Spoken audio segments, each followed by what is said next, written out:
Hey guys, how we all doing? Just here for a quick market update with our Market Mastery investor guys and our Market Mastery Wealth Club crew. And then I decided to invite the entire community on for this one because I feel like it's a really important time in the market and just want to try and help as many people not get wrecked and have a solid plan in place for whatever happens over the next couple of weeks to a month until we have our next update. But yeah, so just wanted to open up. So, sorry if that pisses off the guys in the other groups because everyone's getting access to this for free. But yeah, hopefully you guys can be understanding and gracious enough to let the other guys come in. And if you're not somebody who usually logs into these webinars monthly or weekly for the Wealth Club guys, if you could just leave your questions until they're finished asking their questions first, I think that's pretty fair. But yeah, we'll leave it at the end for questions for everybody. I'm just going to run through a bunch of things that I've been looking at and stuff that I've been working on in the background, and yeah, then we'll have questions at the end. Sound good? Right, I'm just going to share my screen. We'll do a quick update first on BTC. One of the things that I think almost everybody is looking at the moment is this channel, which is definitely what you would normally classify as a bear flag. I think it was really important for people to understand when it comes to pattern trading. You can have any type of pattern. It might be, market sells off and then you have a lower low get put in here. And then, you have like an inverse head and shoulders type setup. And it can come all the way up to here, but this is not officially an inverse head and shoulders until you break the neckline, right? Once it gets here, then it's an inverse shoulders setup confirmation. Right? I think it's really important to understand that because charts can paint all sorts of stuff, and then this can just like roll over from here. The same way a chart can paint, a falling wedge, right? You might have a pump like this, and then you have swing low and then swing high and then a lower low and a lower high, right? And then that's why there's always the argument between, are we in a downtrend right now? Or is this a falling wedge that's going to, SFP this level, reclaim that, break the outside trend line, right? And then send again. And this is where a lot of people get caught.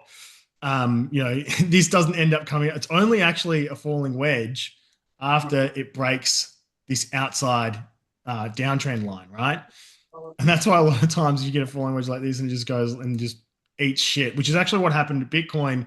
And it was after this point here when it was like, we broke 100K and it was like, okay, now it's official. We've moved into a downtrend in a bear market. And this is why it can be tough in trading sometimes because everybody wants to, sell the very pinnacle of the top. And it's fucking hard to get out there. Like, it has to be some sort of, part luck, right? To nail the exact all-time high. Or you have really great analysis and you got a whole heap of things that line up and override your emotion and you nail the all-time high, right? That can happen too. And then, it's the same with the all-time lows. There's up here, it's very difficult to just be like, yes, this is the all-time high. I'm going to sell and dump out, right? I both ate a whole packet each. I'm just going to mute bag. somebody that's talking. Where'd you get that? It's a waste of money. Nice. Grass-fed steak. Yeah. Nothing, no other ingredients. But there's a whole bag of steak. It's hard to do a cold steak out. Lucky I should have bought this. They both had. So I'm just going to mute you. If you want to ask questions, feel free to unmute yourself though. So yeah, what was I saying? So yeah, with pattern trading, it's not official. This isn't really confirmed to be a formula. It's just market structure. Once you break out of here, then okay, bang, that is a confirmation of a falling wedge, right? So, what I was saying was it's very difficult to nail the all-time high or all-time low, but for sure once a structure like this breaks to the downside, then it's like, okay, yeah, we're moving into a downtrend now. So uptrend's over. We're going to go through some sort of a bear market for conceivable time because Bitcoin it's a trending market. It trends up usually for years at a time, and then it usually trends down for multiple months or 12 months at a time. And then, you get a nice accumulation range and then it reverses after that, right? So it's the same with a rising wedge. So you have a downtrend like this, massive selling climax, which we've just had, right? And then you have automatic rally, right? And then you're making slowly higher highs and higher lows, which is what's happened at the moment in Bitcoin. And, the price is sort of at this point here at the moment. And a lot of people are saying, oh, it's definitely a rising wedge because we're in this structure here. It's not confirmed a rising wedge until you break to the downside through here, okay? So once you get that broken through, then that's confirmed a rising wedge. And then the whole point of this is then you would then look, you look at the measured move, and you can take the measured move, right? And then you can also run like a fib retracement on that as well, and then look for the targets, which would be like target 1 here and target 2 here for your fibs, right? So that's just dragging from the swing point to the swing low. Like that's how you trade a rising wedge, but it's not confirmed until you break this downtrend line through there. And we haven't had a confirmation of a downtrend line break. So just need to be wary of just being too comfortable just because of the general market structure. Now, if price does end up playing out like typical, Bitcoin cycle, which is, I might just get another chart up for this one actually.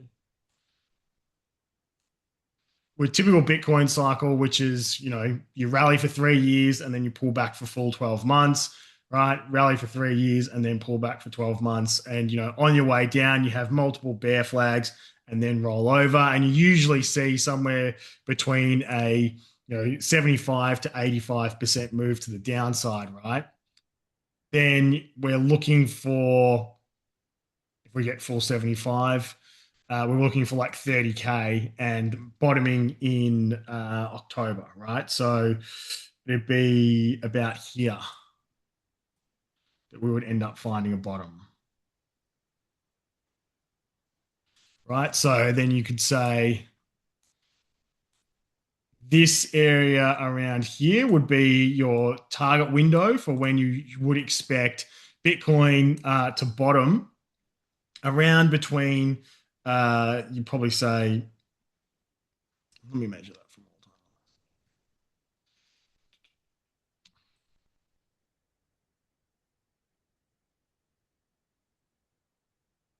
I think I put the box a bit too high.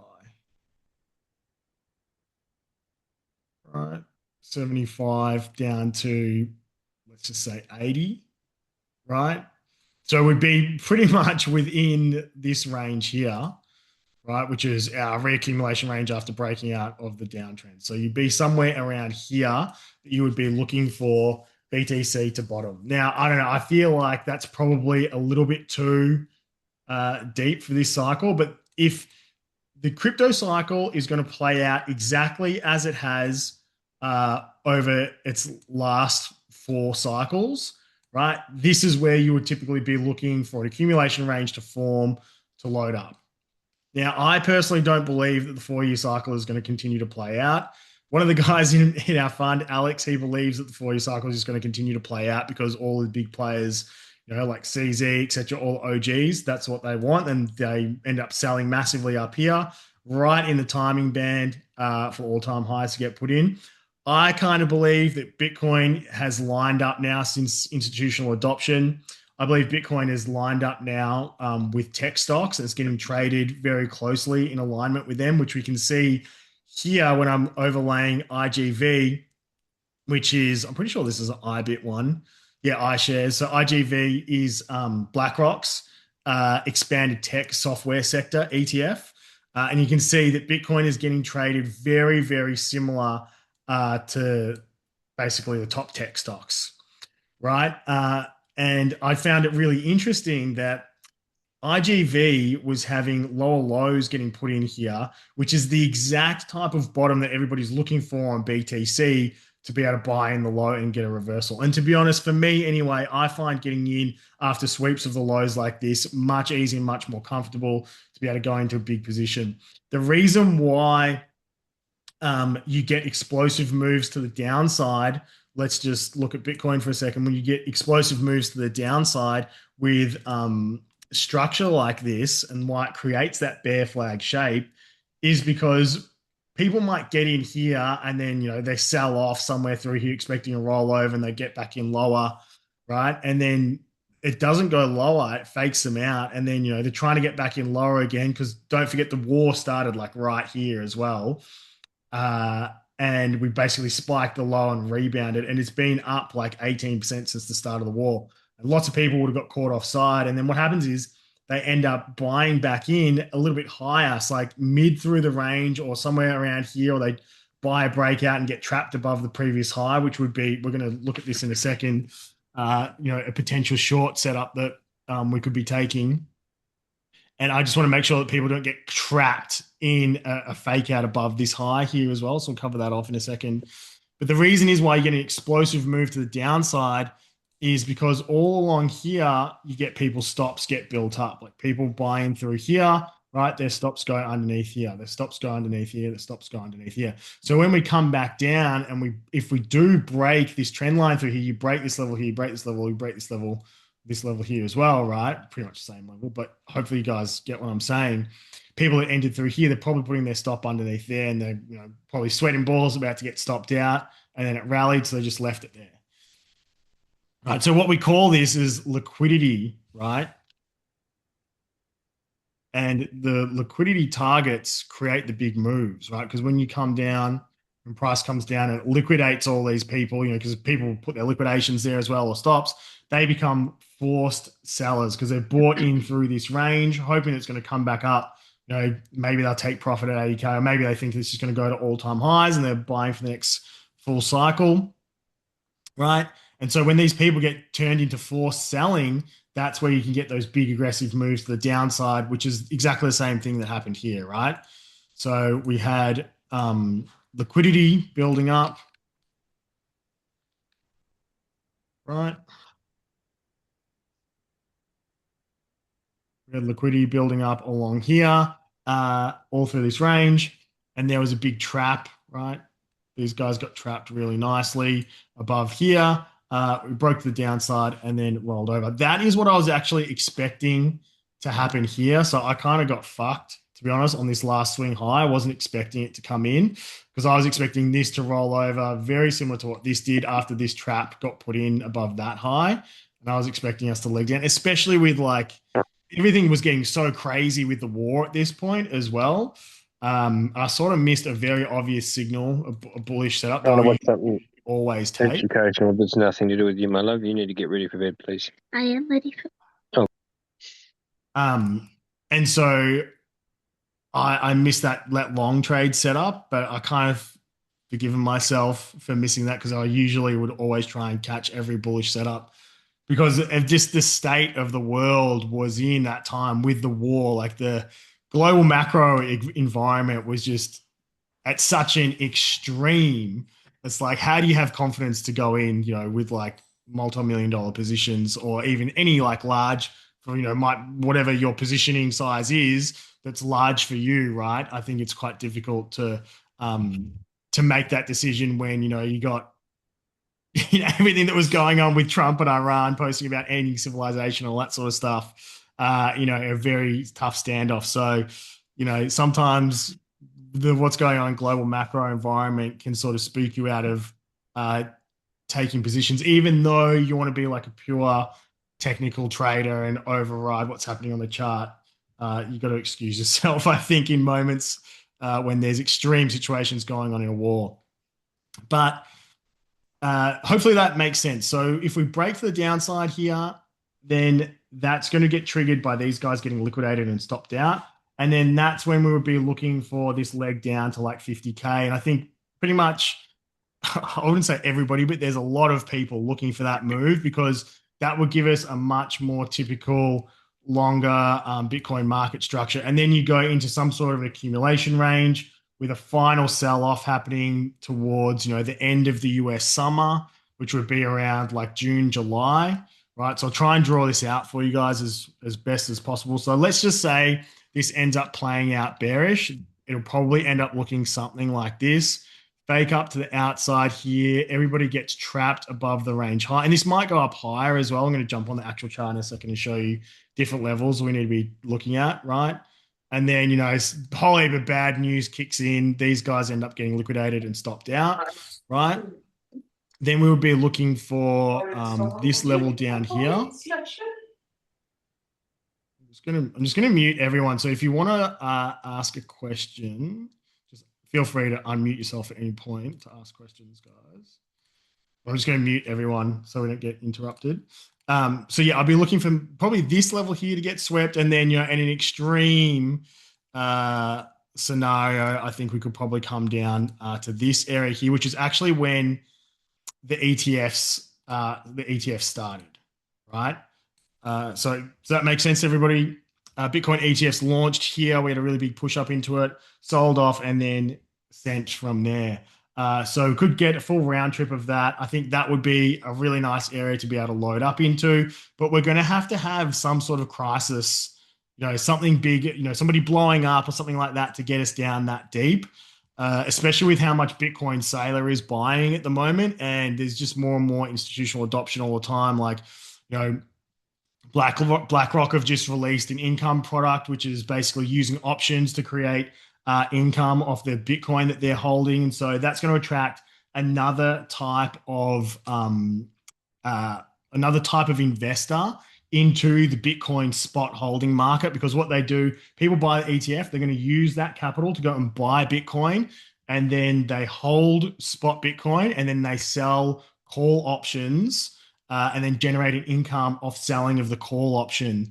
And then that income goes back to the investor and they take a slice of the pie, right? So that's going to bring a whole new wave of people that look to generate money out of the capital markets, that hasn't ever had exposure to Bitcoin before. That's bringing a whole heap of new people to come in and buy spot Bitcoin, right? So, it's not going to end up being massive numbers at the start, but it will build over the year, that's for sure. So it's another thing that we need to watch and keep our eye on, instead of just things like, the ETFs. And then also, we're going to touch on in a second, MicroStrategy with STRC, or they're called Strategy now, but with STRC, their stretch program, or product, I should call it, not program, has been doing massive numbers. So I'll run you guys through that in a second, why I think that could affect things and not make us go as deep and potentially even break out of a bear market earlier, right? But full round trip down to this area, that would be the sweet spot. I would love to buy between 40 and 45K. Be real. I think like Bitcoin down at these levels would just be like absolute amazing discount buy. I think anything under 50K, I'd be very comfortable just DCAing into and just waiting for the market cycle to take off again into next year. But typically what you would look for is, let's just say this does play out bearish. We get a trap above here. We end up breaking to the downside. It could end up just being a leg down to here. We don't get the full retrace of the ETFs. And then you get selling climax through here, and then you end up just ranging through here for a while, right? And typically you have something like this, right? And then the spike gets put in here, and that's your bottom around sometime, in October period, right? And that would match up perfectly with the 4-year cycle to put in a bottom, right? You come up here, back to range high, then you have the backup action, which ends up usually being some sort of a falling wedge or bull flag inside the range, right? Then you break out of the range high. Let me just draw this on here for you, right? Then you would usually break out of the range high, right? And then you have a sign of strength, which is just another sort of bull flag type pattern into the range high, and then break off. So that is typically what we would see, and this doesn't have to just launch from there. If you look what happened last cycle, we broke out of the range high and pulled back into range highs here. And then we went sideways for almost an entire year. What was this? February, that's March, until October. So it's not a whole year, but it's a big chunk, maybe 6 to 7, 8 months of the year there. And that obviously could happen here as well. And then, it takes to middle of 2027 before we start to take off. So don't get too caught up on this push here, but it's just this general structure that we'd want to focus on. And you're looking to where the selling climax ends up being of this next sell-off, right? And then how price reacts to that. Because what you would usually want to see is a sweep of the range low, right? And then that gets held, and then a break of the range high. And then now we're back into an uptrend, right? That's the main thing that we really need to be looking for. Are we in a downtrend or are we in an uptrend? Because whenever we flip back into an uptrend, it trends for quite a while. So you want to be able to try and capture that move. It's like here, right? In a nice uptrend, right? Moving sideways, we break to the downtrend, right? Lower high, lower low, lower high, lower low, right? And then it breaks to the outside downtrend, right? Through here. And then, this also matched up perfectly with our long-term VWAP strategy, right? And then you have a little sideways movement in here and then push from there. Once you break this level here, right? Now we're really into confirming a reversal of the trend, right? And then it ended up being, right, from this breakout point here, right, until we went back into a downtrend, which was when we broke here, pretty much 106K, right? 106, 107K. 200 days basically that we stayed in uptrend. And you can go and look back, I'm implore you to do this yourself and not just take my word for it. Go and look back every time the trend has changed in Bitcoin and just measure how many days did it stay bullish for and then what happened for it to reverse, right? Especially I think for you guys that are investors, like the main thing that you just need to focus on is, are we close to turning back into an uptrend and making higher highs and higher lows? Or how close? And then that's when you want to be buying in, right? Getting long and strong, because Bitcoin trends for a long time once it moves into an uptrend, right? This is pretty much, when I started trading BTC, I got involved around this area here. My first purchase of a Litecoin in BTC, and we were in probably one of the greatest bull runs of all time, right? And that's why I think I'm such a perma bull, because I experienced this probably greatest bull market of any asset ever. And then we went into this really brutal downtrend, right? And so that was literally like 3 solid years. So, right, bear market, like downtrend, market goes sideways, right? Market goes sideways, right? And then we break out of that. It's at this point here where it breaks. So you can see, right? So lower high, right? This is the low. We break that low, lower low. Okay. We can't come up and we have a swing point here, right? So this is our range high gets put in. There was a bit of a swing point here, but I think this is the main. I would say that this is one swing, right? It'd be an internal swing high, right? Same as this is an internal swing low, not the swing low. Like this would be the next swing low, right? And so we have a swing point through here, and then we have a higher high gets put in here, right? So it's like signaling shift of market structure, okay? But it's not really clean until you break the proper range high, and then you have break range high and then the pullback, right? And then now it goes into markup. But as you can see, we went into quite a long period of reaccumulation after this, which ended up going for 202 days, right? So this is what we're mainly looking for, something like this, but it doesn't always have to be a really long, drawn out bottom for over a year, right?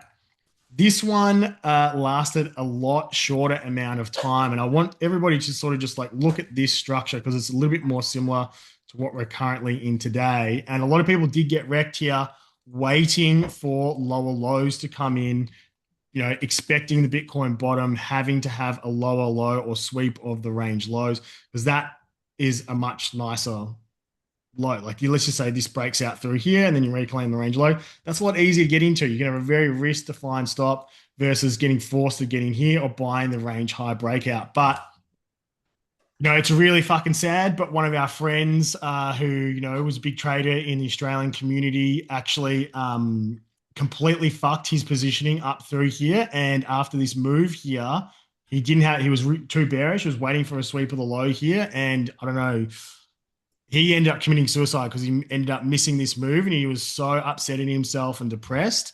He necked himself, which is really fucking sad. And, I just want to say, guys, no matter how bad it ever gets, if you miss a move, you can always fucking make money back. Like these are markets, right?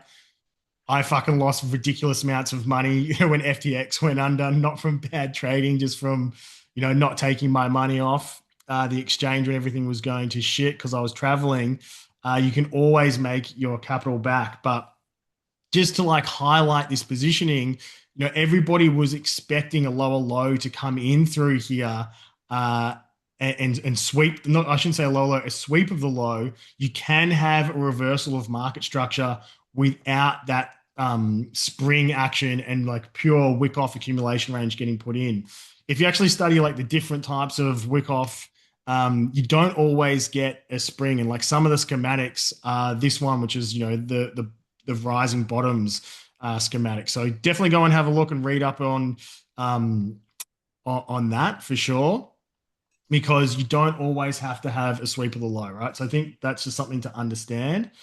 And back here, this push out from the low here was quite extreme, and that's because everybody was trading on fucking BitMEX back in the day, and pretty much everybody was on 100x leverage. So we got these huge moves that were very violent and very quick when people on 100x leverage were getting liquidated, and a lot of people got liquidated above this range high. The other thing that was happening at this moment, which I think is a little bit important to what's happening in the current market structure we need to be aware of, is there was this network marketing company in China, which was basically selling Bitcoin as their network marketing product.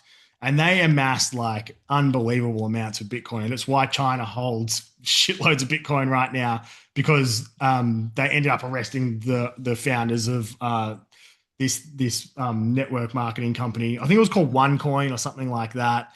And they were part of the reason why we ended up breaking out of this bear market and pushing higher so aggressively. And I kind of feel like it's probably not the same level. I think they were buying way more than what Sailor is accumulating at the moment, but I'm sort of getting like Sailor vibes. What they were doing back then is Sailor's vibe at the moment is kind of giving me like OneCoin accumulation vibes. And it ended up being a massive scam, this thing in China. And they're basically like getting people to buy Bitcoin and giving them like some bullshit token, and they were keeping all the Bitcoin. It ended up being like billions and billions of dollars. Like it was stadiums full of people and everyone was obsessed with it. And that was a part of the reason why we had this really big run, which pushed us all the way back up to 14K, right? But the point I'm trying to make here is like downtrend, right? And then we make the lower low gets put in, right? And then we got the higher low, which ends up being this level through here, right? Break it, you have like a little fake out. Same thing that happened back here, fake out, and then it collapses, right? And then the next push ends up just grinding up into it and then pushing out of it. And then, we're back into markup, right? And so we end up going like higher highs, right? And then we can see we go into a distribution range through here, right? This is the low gets put in through here. We get that's tagged multiple times. There was, if you've done any of our old trainings, you know that there was an order block here, and we were just longing this order block every single time because there was no other point of support or resistance through this whole push. It was just such a crazy run. And it was just super easy to come back and buy that order block multiple times. And it stopped working here, and then we broke down, and now bang, we're back into a downtrend because, right, we made a high here, lower high, lower high, lower high, right? And then when you break the low through here, now you're officially into a downtrend. And then we're in downtrend for freaking ages until we finally broke out of that, right? And that it was probably actually this point here where we broke out of the downtrend, right? Nice trend line breakthrough there, inverse head and shoulders on the daily time frame.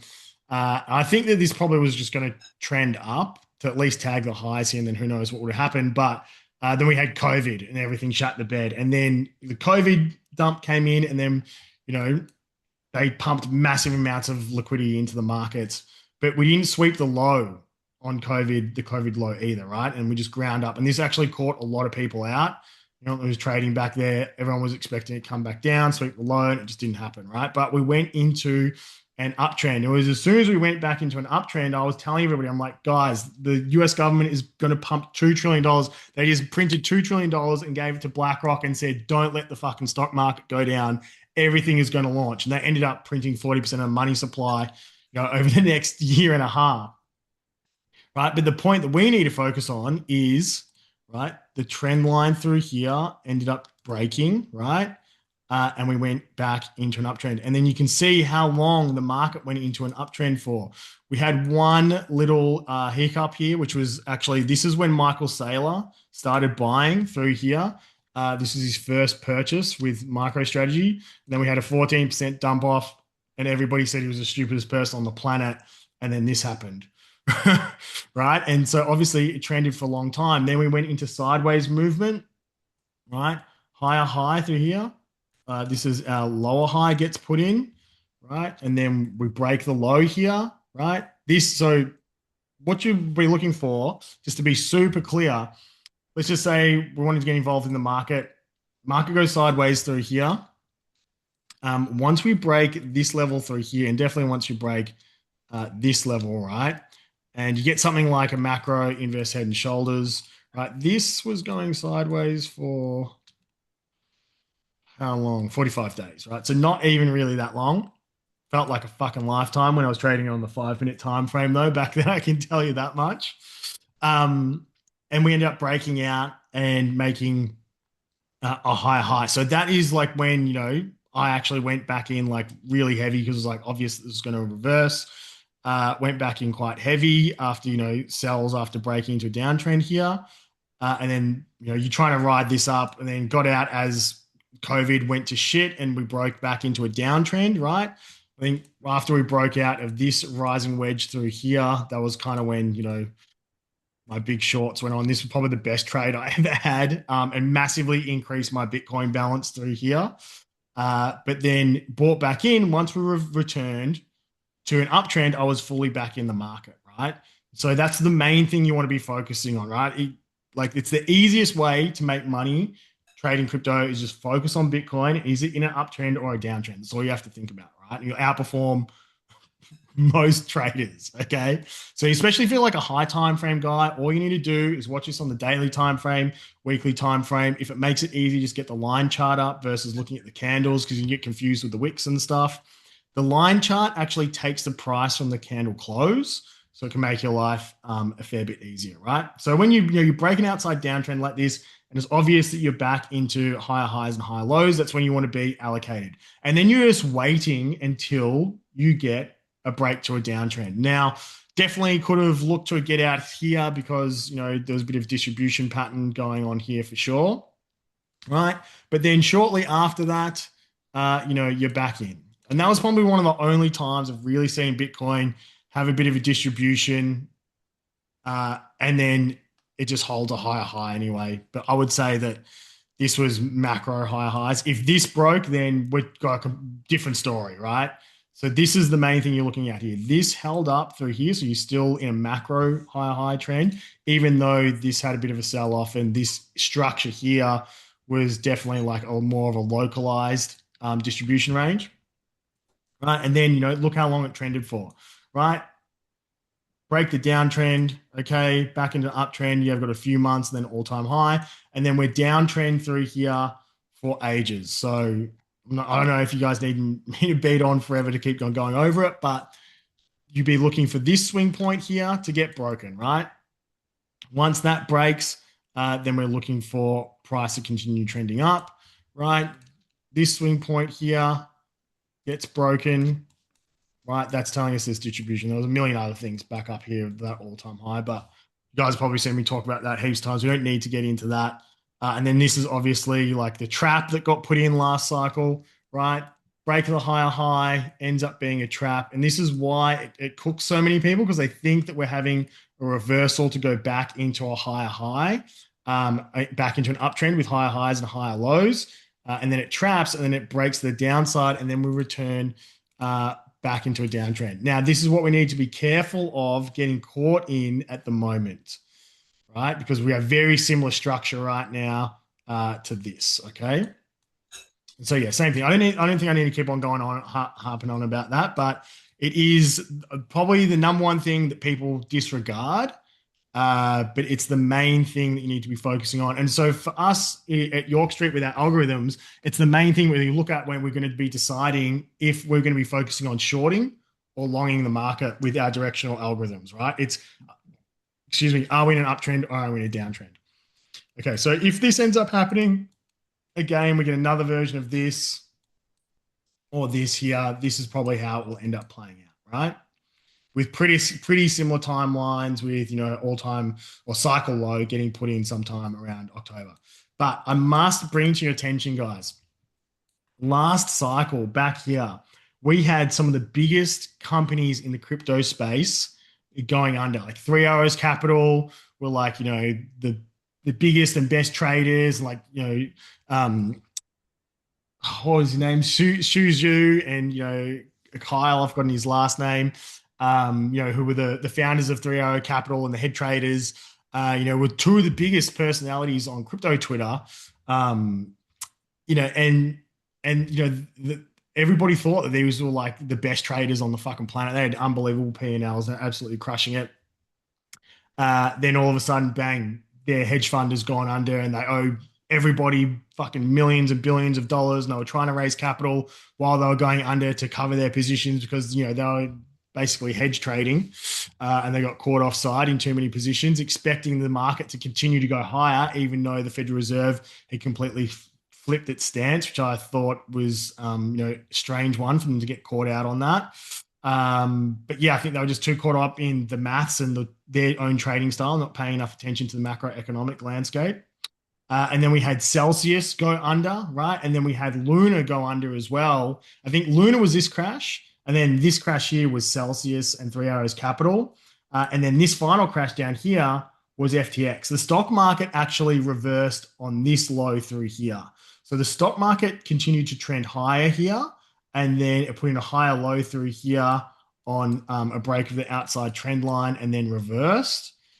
If you want to go look at what was happening back then, I've got videos on my YouTube channel. I'll try and find it again because it's probably one of my best trades of all time when I was the inverse Michael Burry indicator and absolutely nailed that reversal on the stock market. It was this one back here.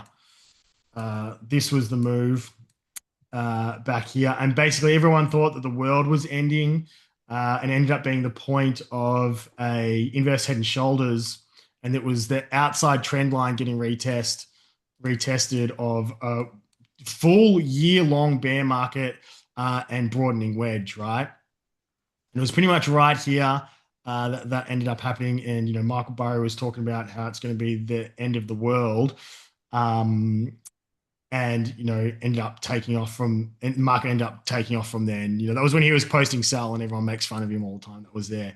But when the stock market actually ended up bottoming was around this October 13 period and then pushing up, right? And then that's the typical structure that you get for a broadening wedge. So you have one, let me make this different color. You have one swing low, two swing lows, three swing lows, and you come up and then you make this little cup and handle type thing. It breaks out, you retest the outside, and that's just like, if you studied our course, outside trend line retest, and then the market pushes and rallies from there, right? So hopefully that makes sense. What I'm talking about. My chart back up. Right, and that was sort of around this period here that the stock market bottomed. So it was actually October 17th. Let's go and have a look at it so I can pinpoint it for you guys. October 17th, right, was when the stock market bottomed exactly here. And I basically went to Bali to run an event for the guys and, FTX happened. So I loaded up massive positions here. And then while I was fucking flying, this happened and all my coins got fucking locked up and I lost about 50 BTC, which is pretty painful. But these big moves to the downside, I don't actually think that crypto would have made this lower low through here without FTX going under. I feel like this was a forced sell and these two moves down here as well. So it's like, we're going to have something big to push us down to like 50 or like 35, 40K area, right? Now, there could be some big funds or exchanges that are on the edge of going under from, what happened on October 10 that we don't know about yet. That's probably the only thing that I could really see happening. Or, this war really heats up between the US and Iran and everything fucking goes to shit, right? Those are probably the two things I can see at the moment that are risks. Otherwise, I would have thought that this probably would have rallied from here, come up, retested the trend line, and we would have had a much different structure through there. So what I'm kind of saying is for this to roll over and reject here and go lower, it might not just do it by itself. There might need to be something big that triggers further down. Otherwise, we could just end up rallying out of here.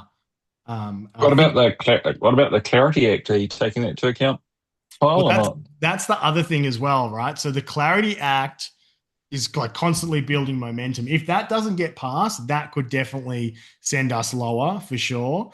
I kind of feel like the market every time that builds momentum, the market starts to rally, right?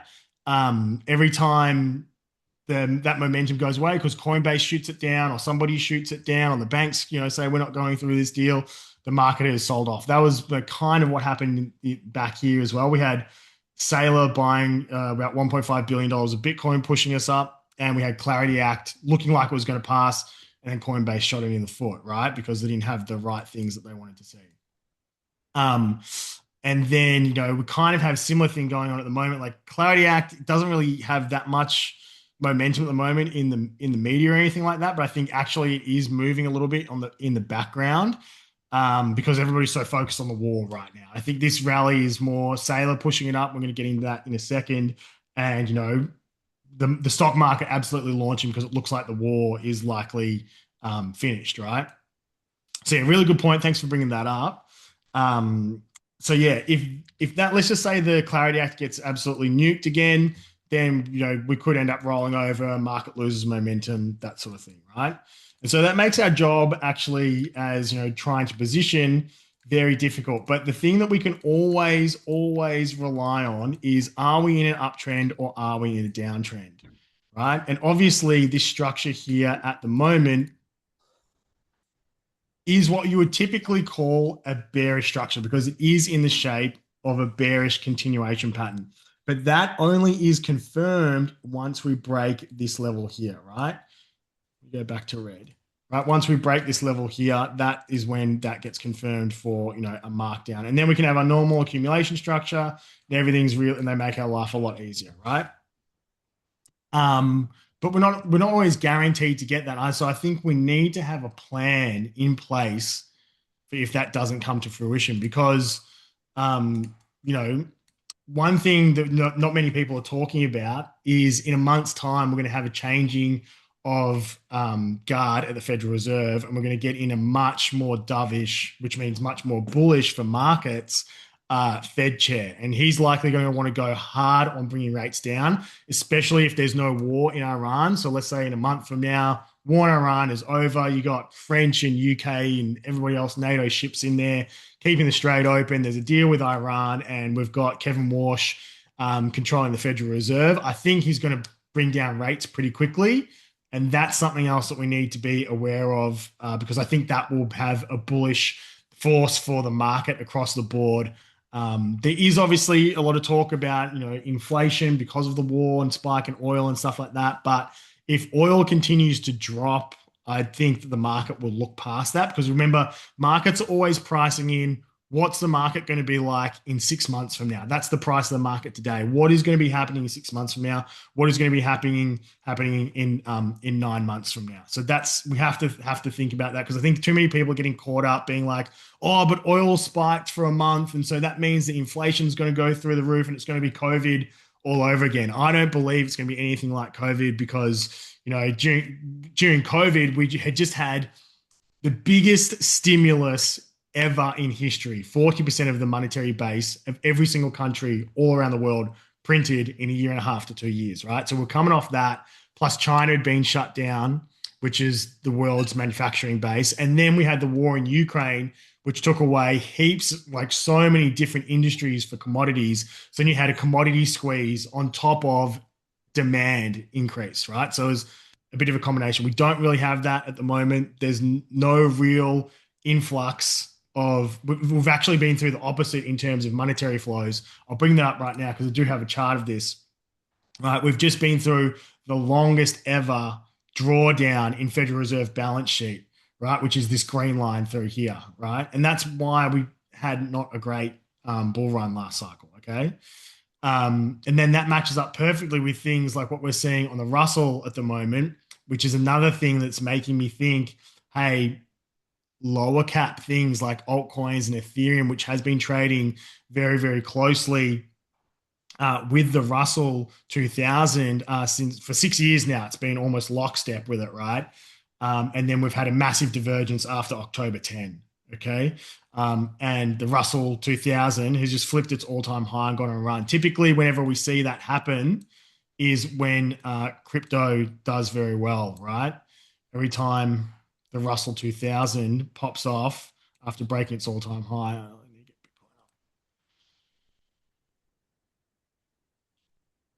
Right?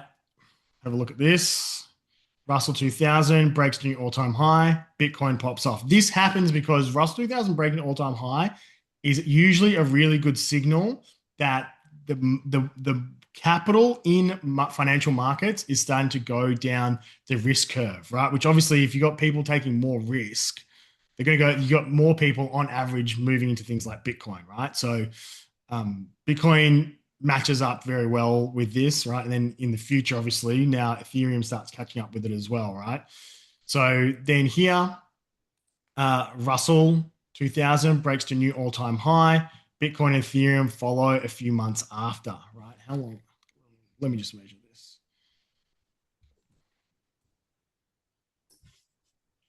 Oops, pressing the wrong button. So for Bitcoin to really break out, it took 150 days, right? So it's not too far off half a year. And ETH started going nuts before Bitcoin, actually, which is interesting. About 110 days, right? And then the same thing happened in 2020, right? After the COVID shock dump, Russell broke to new all-time highs. And that was when Bitcoin and Ethereum really started getting moving. Bitcoin obviously moved first, but that was when Bitcoin broke to new all-time highs shortly after. And that's when we got the giga sand and altcoins went absolutely nuts. So I think we need to just watch this, things like the Russell 2000, and does this end up just faking out or chop sideways here and go nowhere, or does it end up launching and start pushing up pretty high here, towards like 3,000 or something like that and above?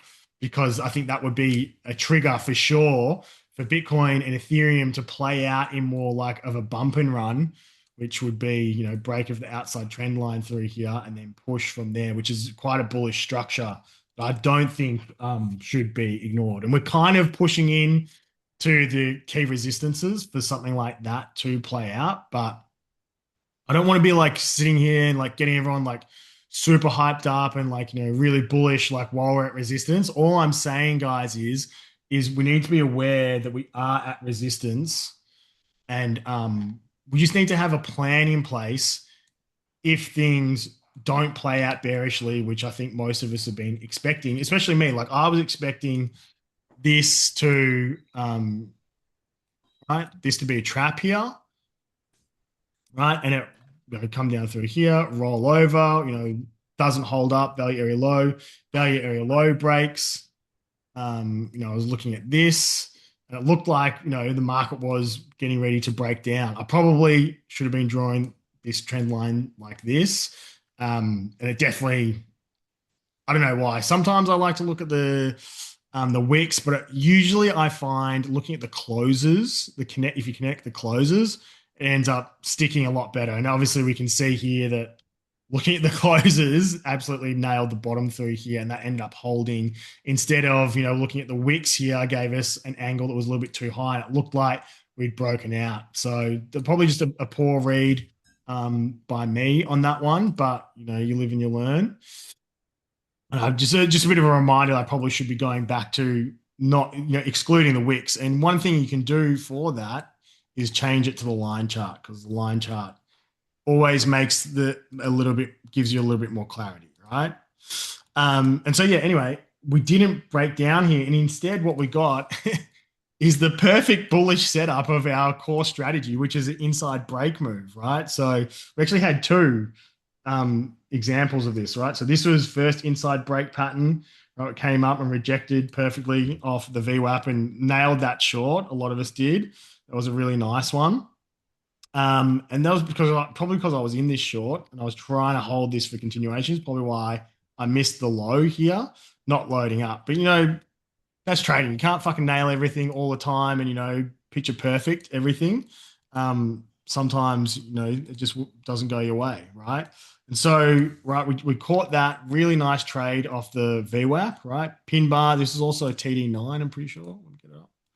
Right, so yeah, we had the TD8 and then the 9 followed, and then that's our perfect reversal setup that we like to see, right? Which is, we get our push candle, right? Shooting star reversal setup, and then we have a candle that closes below the first push, the first up candle, right? You have your down candle on the third candle close below there, and then that creates a bearish engulfing shooting star reversal, right? That's probably like most bearish signal, sorry. And then this is the inverse of that, right? This is at the low as well, bullish reversal, right? And then the push candle closes above the down candle. So candle 3 closes above candle 1. All right. So then we end up downtrending from here into the low, and we get a perfect inside break move, right? So we had one there, and then Romps. I did a webinar with Romps around this point, I'm pretty sure, and we talked about this potentially being a low in the inside break trade setup, and this ended up just trading as a falling wedge, which is like, well, I can't believe that I didn't get this trade. And I kind of went in and out a few times because I was just like, psychologically, I was just messed up a little bit because of everything going on in the war. I'm just like, how the fuck can the market rally again here with all this madness going on? And so I was in the market, and then I got this pin bar and got out, and then got this pin bar and got out again, and is in and out multiple times through here, and kind of fucked my positioning, which can be really painful to experience. You just have to try and get over it as quickly as possible, and then look for the next best trade, right? And so then we got our next really nice short setup through here, but we didn't get that follow through like what we did here, right? So that, just in itself is telling us this either needs to go higher and put in another trap, or the market isn't as weak as what we potentially think it is. Because if it was weak after sweep of this high here and trap above VWAP, right, you would expect it to roll over, because that's when the bears kind of have their most power, right?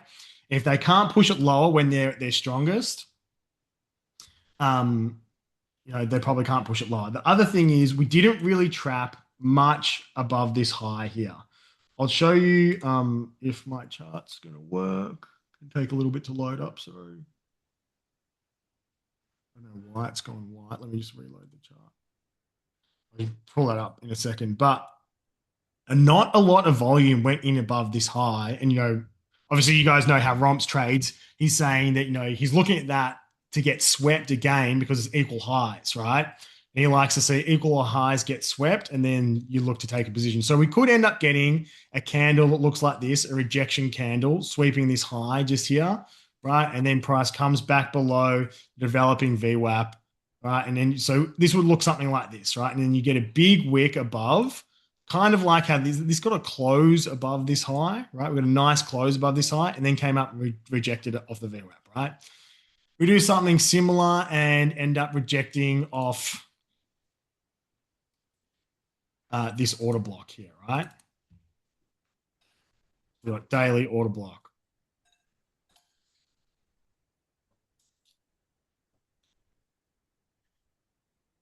Right, so that could be the next bearish setup, right? And then that would end up looking really perfect, for our rising wedge, okay? So if this plays out, we don't have to worry about buying anything, and then I think the confirmation would be once we get back below the developing yearly VWAP, which is currently sitting at 74,360, right? So we come back below here, and then if we break this level here, it would be the next point of confirmation, right? So just make sure you got these on your chart, and you don't get caught out, buying into this order block or something like that, and then it just gets rejected. Or if you do buy in, for me anyway, I will be buying in as this, like if this starts to push up, right, and I'm still under allocated, I'll just add in little bits, maybe pick up a few altcoins in case we end up getting a massive liquidation candle and it ends up looking like this, right? So that's the risk that you're like, don't buy anything, and then it pumps through all these resistances because you get massive amounts of liquidations, and then you're completely fucked and offside. It's very difficult to get back into the market after something like that, right? Now, if we did get something like that, I would want to see it pretty much reclaim this low here, this 84.5.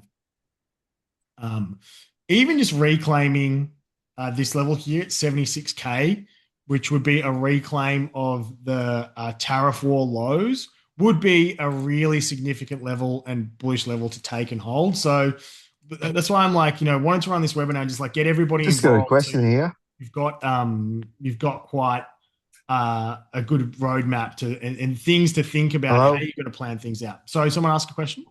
Yeah, what does the Bitcoin adoption not following the 4-year cycle mean for altcoins? It probably will just drag them up faster. Like a lot of altcoins, if you go and look, I'm planning on getting to this towards the back end of the session. A lot of altcoins actually topped in December 2014. So they've already been in a bear market for like a year and a half. A lot of them topped when Trump got elected. Like, if you look at like memes like Pepe and stuff like that, they all launched really hard and just put in an all-time high around then. And like even Solana topped, I think, was in like January 2025, when Trump came in and launched fucking Melania coin and absolutely fucked the entire market. So, Bitcoin got pushed up obviously a little bit higher than those levels, but not too much higher. So it's like the market hasn't, like, I don't really consider 2025 to be much of like a really strong bull market. So yeah, I do think that like, even though we ended up topping on October 10 because everything that happened with Binance, I kind of still feel like the cycle hasn't really played out like a typical 4-year cycle. The best year that we had was actually like 2024. Like it was like between 2023, the end of 2023 and 2024 was when we had our biggest move for the cycle, right? And that's really strange for Bitcoin to do that. And it was pretty much like when the ETF, like hype into the ETFs and the ETFs came out, and then the follow on from the ETFs buying was kind of when Bitcoin made its major move. So like for me anyway, the whole cycle is completely out of whack. That's why I'm kind of like a bit skeptical, and tech stocks obviously ended up having a big sell-off, which is why if we go and look, sorry, let's fuck this up. Yeah, copy that. Just a quick question. What about Yep. Link? We'll pull it up. Any thoughts on Link?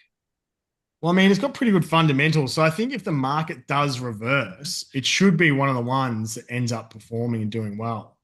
Right? And so the question is this the accumulation range, right? Or are we going to end up going lower? Right? And then having accumulation range lower. And then this ends up being, your sort of preliminary support level. It's kind of already completely round tripped, and we're back in last cycle's accumulation range. Now, Link as well was one of the ones that took forever to fucking break out of its cycle low. And this was like, you can look, the volatility here was a lot wider. Like these were 40% swings, right? 70% swings to the upside, right? 50, 60% swing. Like this move, you take from the top all the way down to the bottom, 40% dump to the downside. Right, so it was actually like quite volatile through here. Whereas this is a lot tighter range.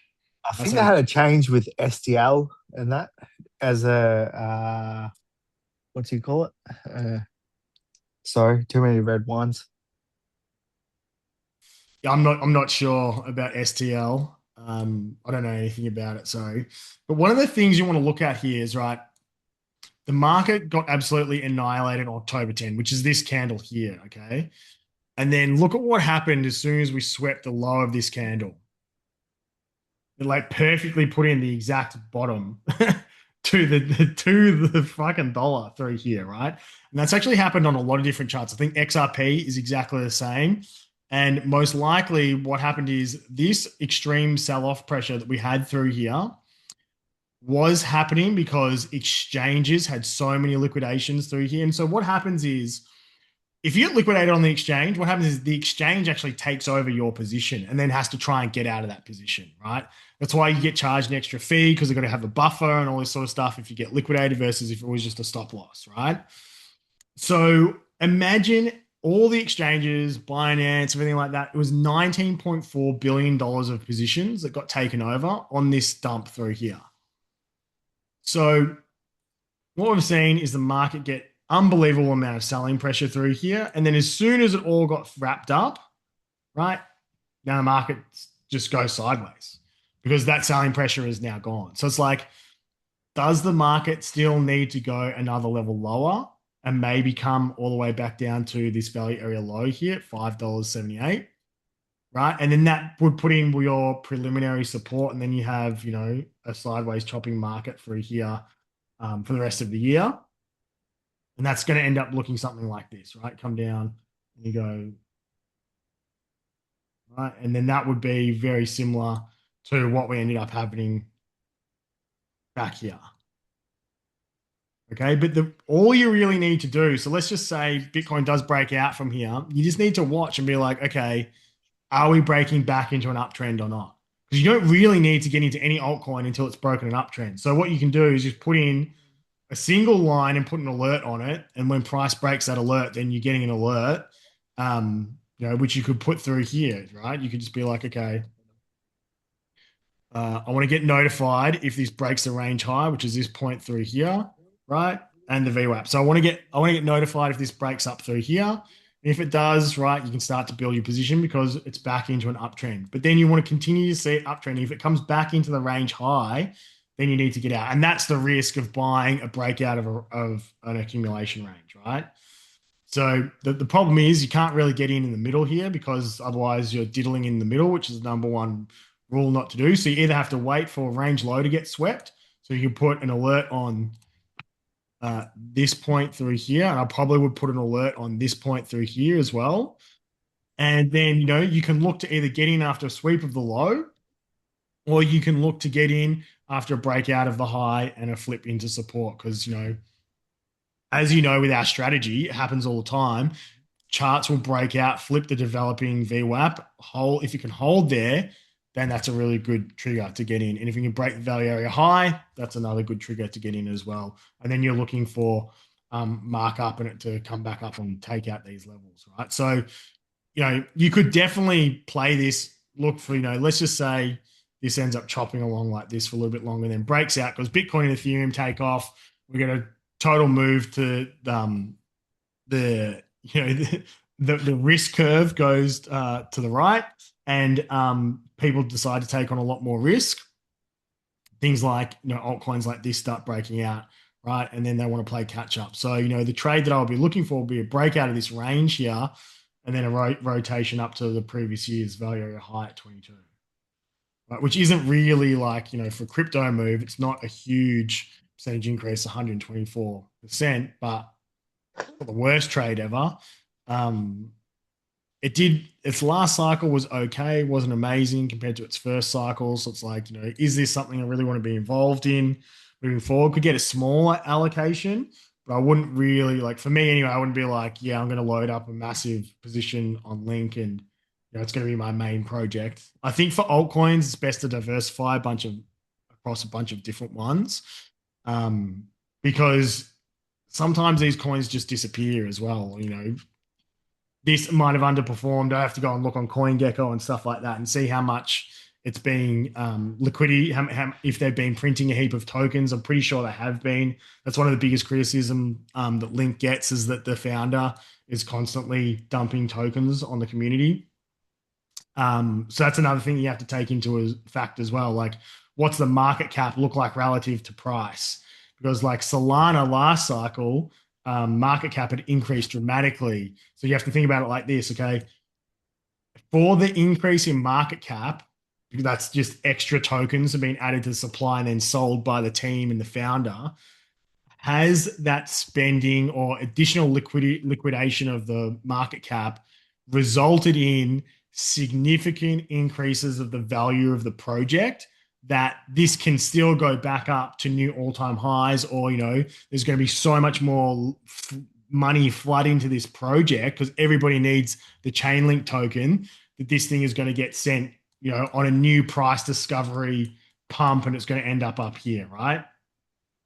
And that does happen a lot in crypto. You'll see these market cycles and stuff like that. But usually something really big shifts, and then you go to a much higher market cap of a multiple of like 10 or 20 of what the previous market cap was to take it there. So one of the things I do get concerned about Link is like, what's the reason for holding the Link token? I think like back here, everyone thought it was, the future of finance, going to connect everything. And then, all throughout here, people started questioning. It's like, the founder's constantly dumping on me, and, what's the reason for holding the token? The reason why I like Hyperliquid, for example, is because if Hyperliquid platform does well, they literally buy supply and burn it, which pushes the price of the token up. Right. So I know if Hyperliquid's doing well, it has lots of volume, and I can track what's going on in Hyperliquid, the platform success equals token success, price success. With Link, let's just say it gets adopted by every single network, every single, bank on the planet is integrating and using Link, and they're, using it as Oracle and all this sort of stuff. It's like, is that going to push the price of the token up? I'm not sure it does. Right. So that's where I'm like, how do I want to allocate my capital? Do I want to allocate it to something that I know if the project is successful, it's going to push the price higher and I'm going to actually get a reward for that? Versus, with Link, you might just be funding, Link's business to become really successful, and the founder gets fucking rich, and then you're just holding a token that's worthless. Right. They might have changed the structure. I know a lot of crypto companies have been looking into some sort of a Hyperliquid model because of how successful Hyperliquid has been. But one of the biggest criticisms of cryptocurrency tokens is a lot of them don't really need to have a token apart from raising capital. And does the project do well? Does that mean that the token's going to do well? And like, I can't answer that for you guys. You need to go and, you can probably fucking just ask your AI most of the time, like get into Grok and ask it, and it will probably give you a correct or close to correct answer better than what I can. My knowledge based on fundamentals of every single crypto, and how current that all is, because the things change so much, it's hard to keep up, right? Just go and ask your AI, be like, hey, I'm thinking about buying this project. Is there any benefit to the token if the project goes well? And it'll likely tell you, right? But you got to remember as well, you're going to get a lot of information from Reddit, because that's where most AIs get their info from. So hopefully that answers your question anyway. Yeah, thanks for that. Cheers. No worries. I forgot where we were, but I was probably just ranting about some bullshit, and we can move on. But in terms of BTC, maybe I was on the other chart. Pepe. Yeah, here's an example of what we were just talking about before. Pepe topped on December 10. Right. So, there's the Pepe ETF. I was talking with Omar before about this. The Pepe ETF is coming up, and like this looks like some sort of a bottoming structure. But if Bitcoin legs down, this might need to go down one more time. I would be more comfortable with an altcoin. Sometimes this had a really nice rally up here, and then it had one more sell off, and then something like this, and then it breaks out. Right. That's the kind of bottom that you want to see on an altcoin to be comfortable getting in on a breakout. And then obviously by this point as well, you'd have Bitcoin and Ethereum pushing quite aggressively to the upside. Here's my chart. So yeah, I just want everybody to sort of like have an understanding of, what the market's doing right now, all the key levels, and then like the risk, because everything you do in trading has a risk, right? And so you just need to like have a really good market map and have, define your risk and know, hey, if this happens, this is what I'm going to do. If that happens, this is what I'm going to do. So you're not like shit's happening and you're like, fuck, what should I do? I wasn't prepared for this. And you're panicking, because that's when you make bad decisions, because you don't know what the fuck's going on, right? And so that's why I like, setting things up, having alerts on your chart, on key levels and stuff like that. Now, I kind of feel like, this box here looks like it's an FVG, but this FVG is actually this gap in the market here, which was an impulsive wave down that left a big imbalance in the chart after we broke this wick here, right? So that potentially is where price wants to come back up to reject off. And that's why I've kind of put this big red box around this area here, right? Because these are very significant levels of resistance. Just because we get back above the VWAP doesn't mean we're set and out of the bear market, right? So this was 2024, right? This is the 2024 year. The value area high closed at this point up here. So basically like previous year's value area high would be 81,660. So that's why I've drawn that box there. This wick is obviously, I think, pretty significant because it was the capitulation candle from the previous dump. That's why I've got that drawn in there. And then we've got the imbalance through here as well. So there's a few things overlapping through there. So my theory at the moment is if we can get on top of that and flip that 81, 82K level into support, that really leaves this range here behind in the dust, right? So let's just say, this ends up pushing up. We do something like this.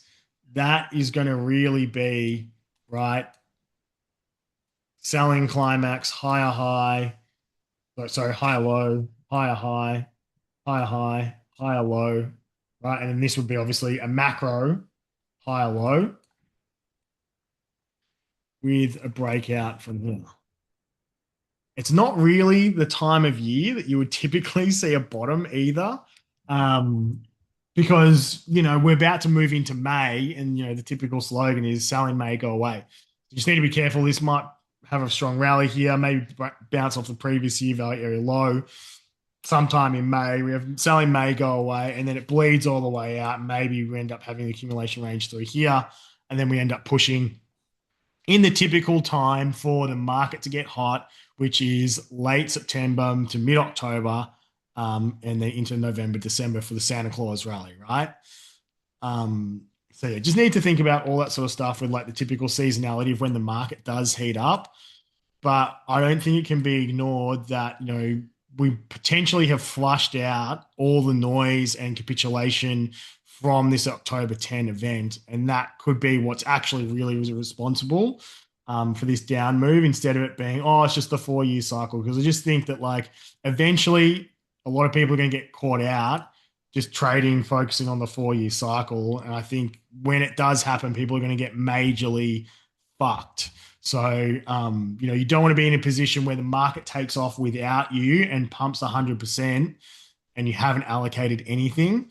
And I think that's why it's just a good idea to just, when key levels get broken, you just add little bits, unless you just nail the very bottom. Like, if we had got something like this, it would have been easy to just go really hard on an SFP reclaim through there, right? But we haven't got that. So this is a very difficult bottom to catch, in my opinion.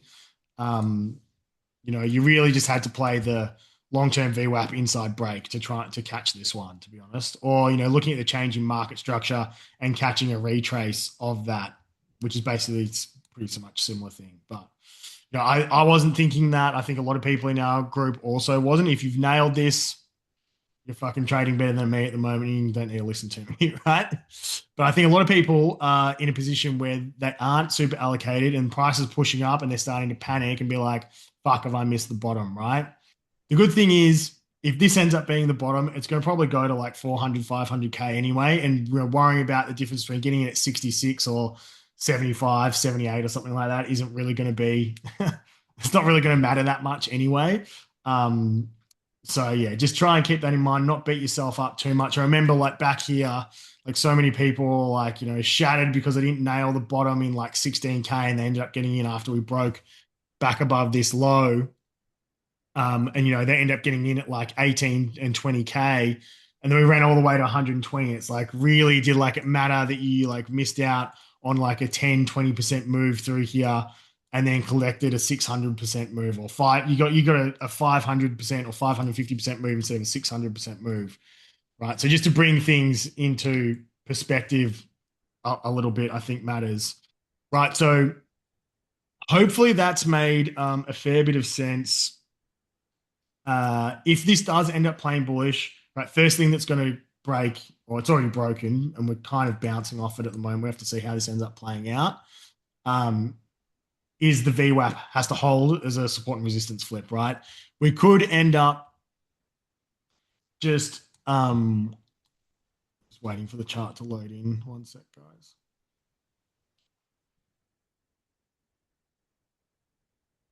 Right, we could end up just hanging around the VWAP, which is like telling us the market is in balance through here, right? Which happens a lot. We could end up hanging around the VWAP and then just playing as a bull flag and then pushing higher, right? But I think the main thing is we need to be watching for, do we reject off this daily order block? Do we flip these imbalances, FVG, whatever you want to call it, key swing low point into support? And then, all of a sudden we're trading back in this range here. So you can do a range pull, right? We're trading back inside this range here, right? And then you can take these key levels of this previous bear flag range and you can look to trade off those as well, right? The point of control perfectly lines up with the previous year's value area low as well. So that's obviously going to be a pretty key area, right? So it's kind of just like, and this is always the case if you don't have a super clean bottom, right? You need to look for strength breaking through key levels. So things like the value area low, instead of having a nasty rejection off it with people trapped above it, will have a clean break and then come back and bounce off it. Like that's a signal to keep holding your trade, right? If we get a rejection off it, maybe take a little bit off it. If we drop this value area high here, maybe take a little bit more off it.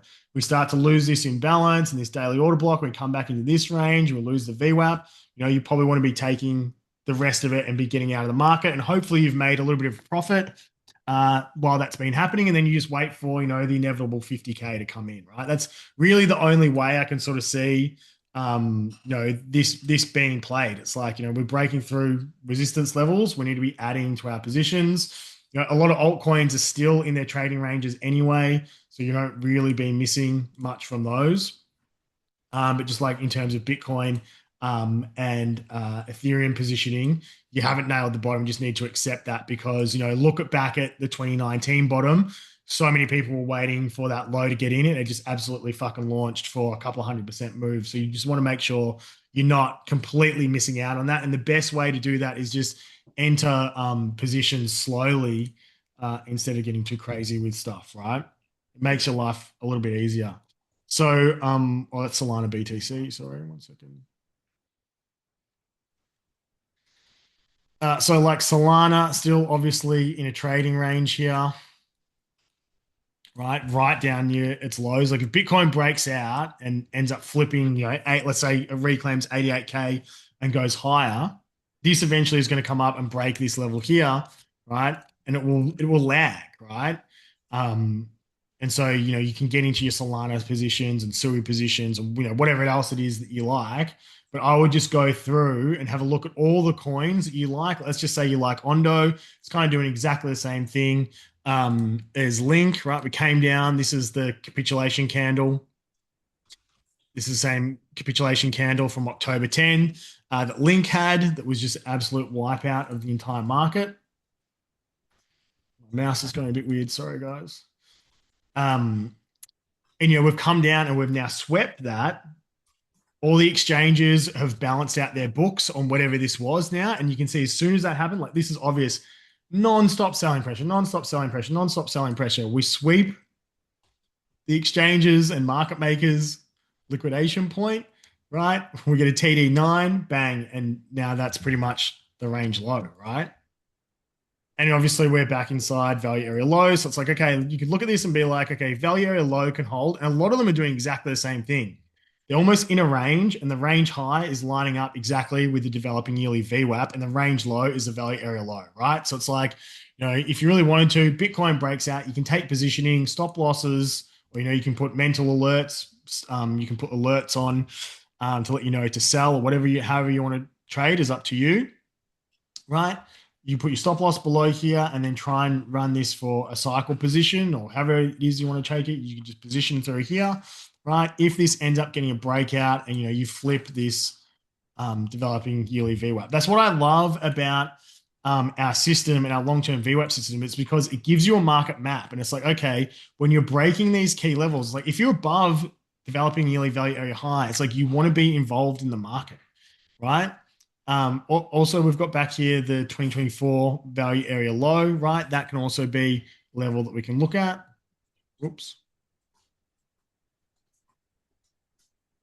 Okay, so let's just say this ends up breaking out the top of here and flipping that into support, and then we're breaking value high, right? That can be add to position, right? And now you can have a couple of positions added. Let's say it breaks above this level here, right? You've got this order block, flips that, right? You've already added twice down here, add again here, right? And now you're looking for the cycle play. You can hold it for a couple of years or whatever. Next time the market pumps, you're taking profit into that pump, right? That's how I would play this sort of stuff. It is super weird that the market has just gone straight down and then it's going pretty much like in an L shape after we've swept this low here. And that kind of tells me that majority of this sell pressure has actually been coming in from exchanges and market makers being forced to liquidate their positions. And now there's just nobody interested in the crypto market, especially altcoins right now. So it's like, if this just continues to go sideways like this, no one really gives a fuck about Ondo, but that can change really quickly if Bitcoin and the entire market goes risk on, because, Trump and the US end up wrapping up the Iran war and all the stuff that the US is putting themselves into a really strong position in controlling of like global shipping lanes and really in control of the global oil market, I think is like super bullish for risk assets and super bullish for stocks. So if that plays out and Trump ends up getting a massive victory out of Iran, which I think almost most people are betting against or have been betting against recently, the stock market could pump off that. That's something to take into consideration anyway. So this is the kind of stuff I'd just be looking at, like whatever your altcoin is. Let me know. Heaps of people talking in the chat. I haven't been reading the questions, sorry. But yeah, if you want like a specific coin or something like that for me to look at, just let me know now. We can have a quick look at that. Tim, I'll come to your question in a little bit. Give me a little bit. We'll come back to it. I don't know about things like Pendle Finance, but I've been chatting to Omar. He's like getting into positions like things like on Pepe and stuff like that, because a lot of these coins are just so oversold, and they look like they're getting towards their cycle bottom type of what you would typically see for an accumulation range to start. But you just have to be careful. Like if you buy these things, you're buying them and then just waiting for them to pump. Like don't position big amounts of money that you're going to eventually need or anything like that. You put money into any of these fucking shit coins, just imagine it's already lost, right? And then you make money out of it, then that's awesome. But you just need to think about like this could easily bleed back lower and then have its accumulation range down here if the market ends up turning more bearish, right? So it could end up doing that. I've seen many coins do this kind of stuff, and people buying here that has a 50% dump and they sell, and then a year later it ends up giga launching. So it's like if you're buying this kind of stuff after what is this and 90% pullback, you kind of have to be like, I'm putting, this amount of dollars in, for me, anything under 10 grand, I'm just like, fucking whatever. Right. So, maybe I put like, 4 or 5K into something like this, and I buy a bunch of them and I just wait. And if it goes lower, I can just add a game. Right. And if it breaks out, sweet, I've got a little bit of a position, but yeah, I think you got to look at, some of the other shit coins as well. If you want to play this sort of stuff, I'd be looking at stuff like Fartcoin. That was one of the ones I was talking with Omar about. Like this looks like it's already been in accumulation range before it started its October 10 capitulation, right? So you would have to run this as the range high through here. And yeah, range low. Why would you get into them now, Dax? So like when they're so low in their like accumulation range, like a lot of these coins from cycle to cycle, what's hot one cycle never gets spoken about ever again last cycle, right? Like that whole Exactly. Dino coin run that we had, that was a bit of a fluke. I don't know. Like, I reckon it's fucking risky getting into these. Like, people might half of these meme coins, no one's ever going to talk about ever again. Oh, 100%. I'm just saying because I know people are asking me questions about buying this sort of stuff. So I'm like, this is how you have to look at it. Like for me personally, I'm fucking not buying this shit, but like I know, and there's a lot of people that this is all they trade, right? So for some fucking reason, but I'm totally with you. I think this stuff is crazy risky, which is why I would only ever put really small amounts of capital into this kind of stuff. You made a really good point before. You're like, if they're going to run, like they're not going to run without Bitcoin already running, a little bit first, right? So, you can de-risk by that. Exactly. Like wait for Bitcoin and Ethereum to make their moves. And then if they do, then you've got your key points on the chart. So like, that's why I love the long-term VWAP structure, right? It's like, okay, Bitcoin, Ethereum take off and start running. Well, maybe we can start to add a little bit above developing yearly VWAP. We get back above value area high, we can add a little bit more, right? And if this ends up being a spring that we're seeing right now, and this ends up launching up here and then come back here, and then you get a massive inverse head and shoulders, and then it ends up popping off later on in the year in September, October, you've already added a little bit through here, and then it gigascends, when the market pops off. But I think these things are still getting a little bit of interest. Like when the market moves, like, I wouldn't write them all off completely, but if you want to get into the shitters, just have a plan in place, and I would wait for Bitcoin and stuff like that to move first, right? Like, instead of buying this kind of stuff, you fucking buy stocks. Not that I'm allowed to talk about that, but I'm going to show you a few trades in a little bit because, there's better structure in a lot of that stuff. But, I always like Radium as well, and it just looks like a complete shitcoin as well. Like most of these charts look the same. And these can go sideways. Like look at Radium last cycle. Like it looks exactly like through here, it looks exactly the same as what it's doing all last cycle. But this went on for over a year. You pretty much had 13 months. And if you take this into account as well, like that's an extra half a year. So you pretty much had a year and a half of it being in its accumulation range before it broke out. And Bitcoin was like starting to really get moving around like this November period. Let's bring up that chart.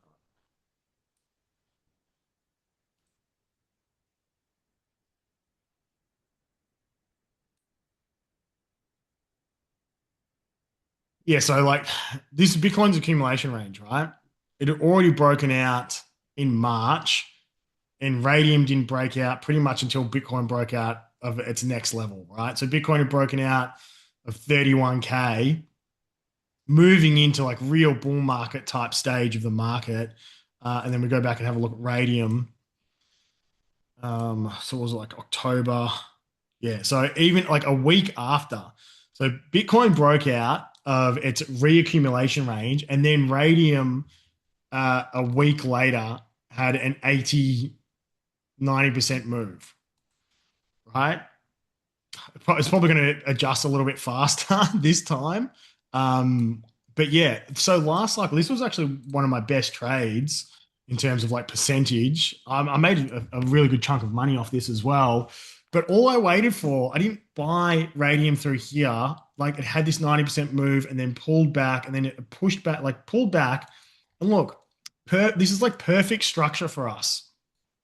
And this is what I'm like trying to stress to you guys. Like if you want to get into some fucking shit coin or like, an altcoin or something like that actually has a real like Radium's a real project, right? And so it has a reason to go up. Like if people are trading heaps on Solana, Radium's going to do well. Okay. So, that's like Jupiter and, I think all that stuff will come back again eventually because people like gambling. It's pretty much a casino, right? But you want to still you still want to have instead of just buying stuff through its accumulation range, have a bit of a plan in place. But this is like perfect example here. rejection from value area low, right? We reject through here, then it finally breaks in, and then you get a nice flip of the value area low. Like this is the kind of stuff that you want to see happen to be getting into a project, right? This kind of stuff is happening while Bitcoin is breaking out of its reaccumulation range, pushing above 30K, right? And then, it has a massive gig ascend. I didn't catch that part of the move. You don't need to get in at the very, very bottom to make really good money. The move that I caught was I bought a couple of times in this area here, which is, after I draw accumulation range, I always do this, right? Comes down, selling climax, automatic rally, right? Breaks the range low, comes back up, right? You have usually 1 or 2 bull flags in here, right? And then it breaks out, and then you have a bull flag that goes on top of the accumulation range, right? That is that thing we just saw here. It's pretty much the same thing here, except this just went like that instead, right? And you didn't have a break of the range low. You never had a spring, right? But the most important thing is you go on sideways for like a year and it breaks out the top of that range, and then you have compression on top of the range. That's this here. And so I bought that. And then shortly after, it had this move here. And it was like a 400% move, right? And then, we pulled back, quite a large pullback actually, 50% pullback, but I held it. And then we had another move, and that was an 800% move. I did take some profit along the way somewhere. I'm not exactly sure, but I held this for a while because it wasn't like a huge position back here.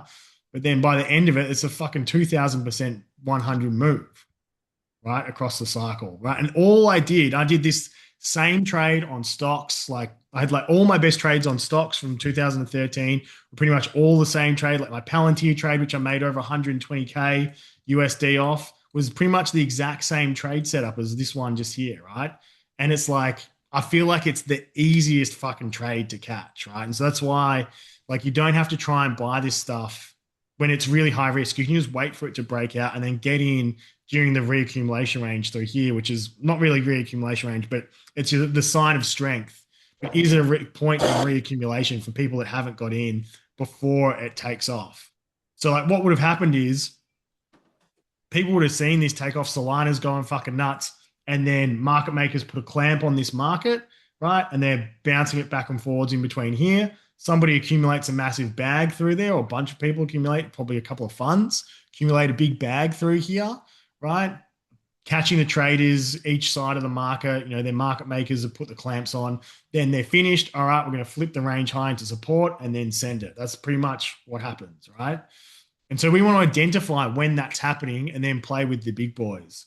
So those are the kind of trades that you want to try and get. And that can easily, exactly the same thing can easily happen through here. So it's just like drawing out your structure, right? Let's just say this ends up being the range high through here. And who knows how long this ends up going for, but it might go for the whole year. Let's just say it chops around like crazy like this. And then you get a break out of the range high, and it might just do this. And you can get in and you can take the same trade that I took last cycle. And that's it. That's how I would look to play altcoins instead of just like buying in through here. Like obviously you can get in, let's just say it sweeps the low through here and you really love this project, right? That's an opportunity to get in off the sweep of the low. But if the whole market is still bearish, there is a risk that you sweep the low, it comes back in here and just rolls over again. So that is, no matter what position you take, there's always going to be a risk. But I think it's just important to understand what the risk is that you're taking. You need to be prepared. If you put a stop loss in, or you have a mental stop loss because you just want to trade at spot and just hold a spot position or whatever, then set alerts on your chart, and then you can use the alert that comes through as a trigger to get out. But you still have to have a plan and a structure in place. So hopefully that's enough information about what I would do to trade altcoins depending on what happens, and you guys sort of understand what I'm talking about with Bitcoin, and potentially this ends up being a low. I think low likely, but I think you still need to have a plan in place if this ends up being the cycle low, and the cycle low ended up looking like a fucking bear flag and it just fucked everyone. I think it's not highly likely, but I think we just really need to be aware of it, because the last thing that I'd want to see is this ends up launching and everyone misses out and everyone's like, fuck Kyle, why didn't you pick the bottom for us? So that's why I sort of wanted to run this session, get everybody involved and really map this out. So people do have some sort of a structure if this ends up being the bottom. And then also if it ends up playing as a bear flag, we can also trade that and hope to make money off that as well, trading the downside. And then we can just look for a typical accumulation structure and, 4-year cycle plays out perfectly. And we can catch, our long positions load up really nicely towards the back end of the year, which is typically when you would see markets start to recover in that September through to October, November period. Some of the things I do want to talk about, just let me pull this up. I just want to give this obviously this is a stock market. I'm not like endorsing trading stocks, but I thought this was a really nice trade. Just wanted to share it with you guys for educational purposes. This is not financial advice, obviously. But this is a type of setup that I really like to take. Price obviously came down for a swing low point here. We had a swing high. It's starting to look like some sort of a, falling wedge. We had an outside trend line coming down through here. And we sweep this low with a really nice pin bar. This is like, my bread and butter. And so, yeah, I just saw this happening on Palantir. But let's go and have a look at the Palantir stock chart. I'm just going to overlay. It is. Right, and so this is my trading chart for trading Palantir. And we can see, right, previous year VWAP is right on this level. So I saw, okay, swing failure pattern, previous year VWAP. Do we have, and we've got a bull div through there on the daily time frame as well. Even though it's a bit of a shit bull div, but like still there, rising RSI with higher lows. Romps would say that this is not a real confirmation of a bullish divergence because it's more than 14 candles, but whatever. We've got the SFP through here on previous year VWAP. That's enough for me anyway. Anyway, I bought pretty much exactly on that candle close, and that's a nice little run up. I'm going to try and run it up to here. I've moved my stop loss to break even. Now it's actually slightly in profit. So I'm not going to lose anything on fees or anything like that. And this is just a locked in trade. And, I'll try and run this up. If I see a big rejection at the VWAP and this downtrend and general stock market turns bearish, then, look to get out of that trade, take that profit, and just lock in, 1.3K now. And just a nice little trade. So I just wanted to share that with you guys. And then the other trade I'm in at the moment is pretty much the exact opposite of that trade. So I just wanted to show the two because it's like, one is obviously a bullish trade, one is obviously a sell setup trade. And, not either like massive positions either, but, we're just trying to generate a little bit of income at the moment. And then, this is obviously the same type setup. Bearish divergences, swing failure pattern to the upside. And then if we go and we pull up our gold chart, we can see that the SFP actually occurred exactly on the developing yearly VWAP. And on the 4-hour, we've got a TD9 in there as well. So, those are the kinds of setups that I really like to look for. So I just wanted to share those with you guys because I just think it's good to learn that sort of stuff and actually see like real trades happening. One of the other things as well is you guys can obviously copy our algorithm, which is our ETH edge algorithm. And like this thing is like absolute fucking beast. I worked really hard to get my hedge fund to set up a version of this so you guys could copy it. And you can see how an institution actually trades because this is like a full institutional algorithm. It's had millions of dollars running through it before. And it usually performs anywhere from about 40 to 60% per year. And it's been doing really well. And you can come in here and just have a look at all the trades. This thing basically never loses. Like you can see, it just wins constantly. If you want to look at the data of it, oops, sorry. What am I doing here? Overview. We can see it's only lost one trade out of 35 trades. It's not going to return massive amounts of money. It's like 68 days. But when we first started running it, it was literally trading the smallest position sizes you could ever imagine for the first couple of weeks, right? So it was literally trading like $60 on a $20,000 account. But we've increased the position sizing now. So it's like at full position sizing now. We're sort of kind of running it on half position sizing for a while.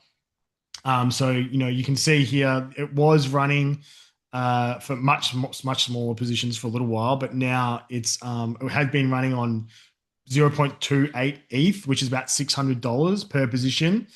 So it's 3% of the account per position. and now we've increased that to pretty much 0.4. I don't know what this 0.15 is on the last position, but yeah, they're about 0.54 now, which should be around $1,200. Oh, yeah, so this will be 0.51 because Ethereum's gone up in price. So yeah, obviously position sizes in dollars, and in here when you read it, it's annoying. Actually, it actually pisses me off. I've got to calculate it all the time what the exact position size is, but it's about $1,200 per position. And you can just see how this trades. And, you can even if you're trading low time frame, you can line this up with your own analysis and whatever. And the cool thing about this is you can put any amount of money into it and you can watch it trade in your own account, right? You can see all the signals coming in and stuff like that. So I just want to share that with you guys. And then also the other thing I really want to talk about today is MicroStrategy stretch product. And this is one of the reasons why I'm kind of like, fuck, are we going to have a really weird bottom here, which doesn't make any sense? And it's going to be completely different to what we would normally see on the chart. Now, I want to fully caveat this and just say that it is really difficult for one entity to completely change the shape of the chart. But when you're buying literally billions and billions of dollars of Bitcoin every single month, it's probably going to have some sort of an influence. So I think we need to think about this. And regardless of this, I just want everybody to understand exactly how this product works, because I believe that this is just going to be something that it becomes really obvious later down the track and everyone's going to be talking about it. But like comes people talking about it on Twitter and stuff like that, making videos on it at the moment. But I still think that no one really understands what the fuck this thing actually is and how it works. So just want to give you guys a full breakdown, and then after that, we'll go into questions. I'll try and get through questions and any charts anyone wants to go through. So this thing, basically the way it works, I'm going to get it up so I can show you guys the chart. Let's get up the chart. Altcoin chart. So you can just type in STRC. It's obviously the NASDAQ one here. Right, and it's kind of a fucking bit of a retarded chart. I'll explain why that is in a second. But basically the way that this thing works is whenever the price is at $100, 1 second, I'm just going to get rid of this stuff.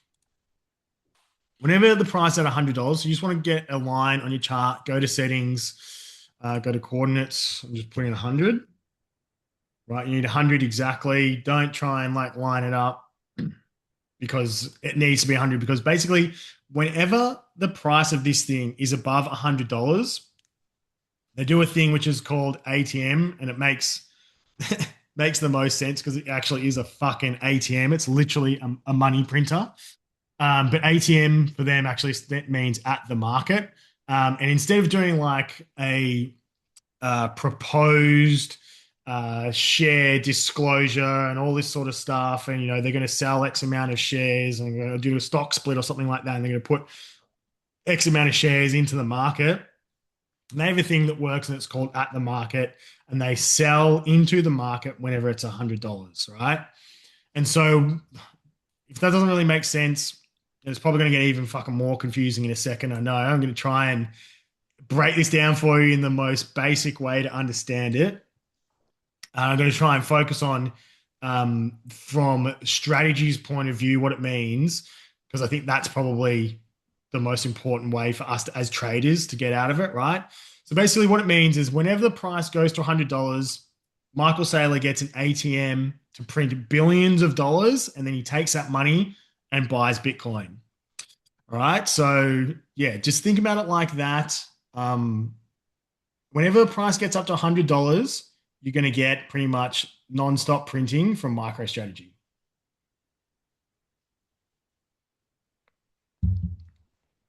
All right. And so the way that this thing works is every month, in the middle of the month, they have a dividend gets released.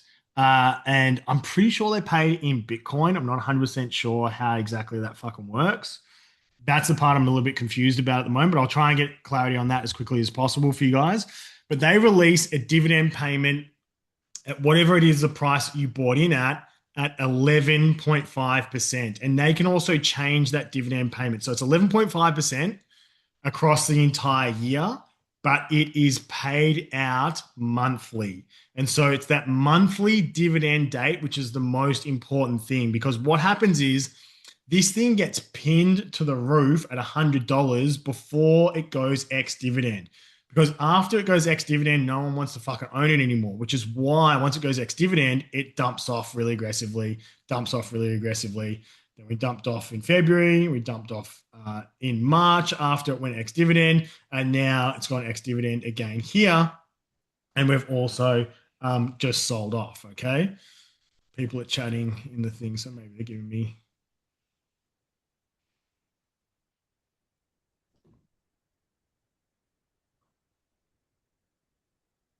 Well, we've got some stuff going on with Iran. I'll look at that in a little bit.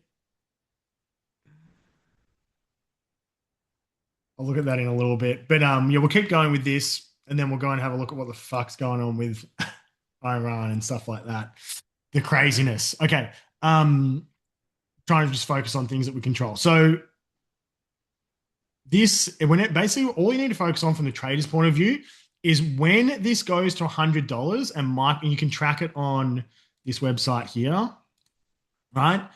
It will pop up. I wish I could scroll backwards in this thing, but it will pop up and it'll start having green lines pop up all over this thing. And when this thing is at $100, it tells you, because it tells you distance from 100. This will be green, and this will all be green up here as well. Maybe I can go back. Yeah, so it like sticks to the roof, and you can see as it goes ex-dividend, it drops off, right? And so then it's telling us, and everything goes red on here. They're not making any money. They've just put the yield up to 1.6% to try and attract more buyers. And so that's what they do. They increase the yield. It attracts more buyers. When it gets back up to 100, they start selling into that $100 mark, and they can generate cash flow, right? So if we go down the bottom here, you can actually see how much money they've been making from this Isn't thing. Isn't 11.6%? Pardon? It's 11.6%, isn't it? Not one. Sorry, yeah, 11.6%. So did I say 1.6? Fucking Yeah. Yeah, 11.6%. Sorry. And it was 11.5. So they've just put it up to 11.6% from 11.5. Sorry for retarding then, guys. So IPO, they ended up raising $2.52 billion. And this was like in July last year. And then this thing sort of like disappeared, and everyone was like, what the fuck even is this thing? They raised a couple of $100 million a few times. Pretty much it did nothing for 6 months because it hadn't hit $100. But you can see in November, then it came up. That must have been back here. Yeah, it came up and finally hit $100. And then it would have gone ex-dividend and nuked off aggressively. And then I think what happened is it went down to $90, and they put the dividend up a little bit. And then it took a couple of months until January. So they didn't have any money generated from it until January. You can see January 12th. Then January 20th, they raised 120, then 300 mil from it. And they bought a couple of thousand BTC from that. Then it took a little bit of time, and then it got back up to 100 again in February. It would have gone probably ex-div on February 17th and then sold off. So it's probably around here? Yep, there you go. Feb 13th. So they ended up buying more just after that. Okay. And then March, we had a little bit of a buy around 2nd of March, 7.1 mil. Then we had 9th of March, we had 377 mil. Then March 16th, we had $1.118 billion. So you're pretty much sitting at about 20,000 BTC between 9th of March and 16th of March. And so this is over a 2-week period. They've raised $1.5 billion, right? Now, if we go and look at the Bitcoin chart and how that correlates to the BTC chart, over this period was when we had this really weird stretch of like the price going up only. And it was like one of the longest stretches that we'd ever had. Everyone was talking about how it very rarely goes for 8 or 9 days, and then it ended up, flipping red, and we had that big pullback, right? And so it does look like that weird price action that we're getting here was because of Michael Saylor's buying from that $1.9 billion. Now, we kind of had, another rally through here when we were expecting this to sell off, right? And let's go and have a look at their activity through here. So nothing happened at the end of March. And April kicks in. They start buying 329 mil. And then after that, they bought $1 billion. And then just yesterday, they actually raised 700, not yesterday, the day before that, right? Tuesday night for us in Australia, the Tuesday trading day, which is the trading day of the 14th, they raised another 750 mil. So they got close to, or I think just a little bit over $2 billion over that 2-week period. It was close to 30,000 BTC that they ended up accumulating over this period through here. So pretty much from like here up to here, right? So we just draw that on the chart.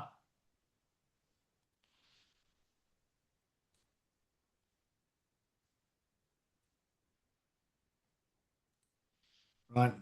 That's a worst box color ever, but here we go. We'll go like this. Make it green. Basically, in that period here that we were getting like this push up with this big selling, because I think the market is generally like expecting this to roll over.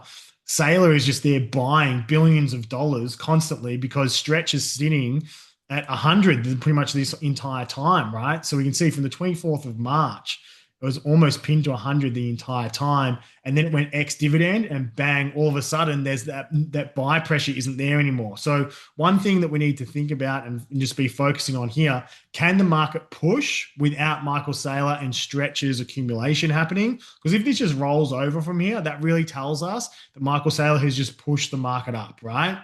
But what I am thinking is that potentially he could end up buying so much and pushing the market up like this every month for the next few months, and it might be down lower. I think that that's going to end up painting the chart in a little bit of a different situation than what we would have typically gotten if he wasn't doing it, because he's starting to accumulate a lot of Bitcoin. I can't remember the exact stat, but pretty much over this 2-week period, just through here, which is about $2 billion, is the same amount of Bitcoin as Michael Saylor bought for this entire year through here.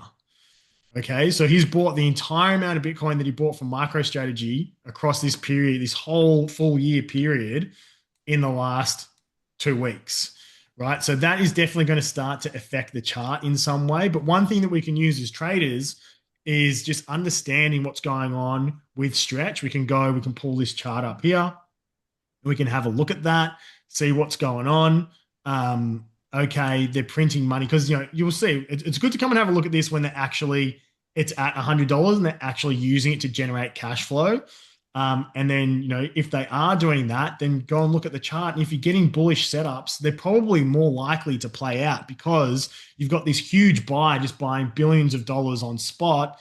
It's probably going to push the market up. And I think especially if that's happening when we get further down the road, we're back into a bull market, just understanding this anyway, it's probably every time, like it's probably going to be a thing that everybody starts focusing on. And whenever, Stretch hits $100 again and Saylor starts printing, they're going to start buying Bitcoin. It'll be a thing. The whole market just gets behind it and starts buying because they know that Saylor's going to push the market up and they'll start front running it, right?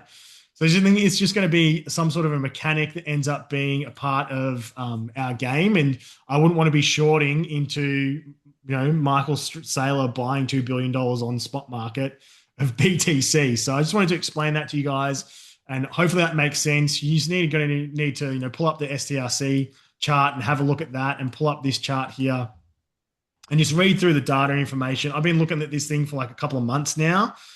And I only really understood this over the last couple of days. So it is a little bit confusing, but it takes a little bit of time to get your head around. I think it's really cool. This has so much information. It has all the SEC links, so you can pull these up here and have a look at those. And yeah.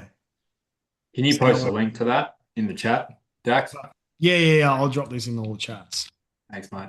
And then probably the only other thing that I like to look at, and I just thought this was really funny, that pretty much the entire market is indecisive at the moment. Like pretty much all account sizes are slightly bullish. The biggest $5 million plus account size. This is hyperliquid accounts, by the way.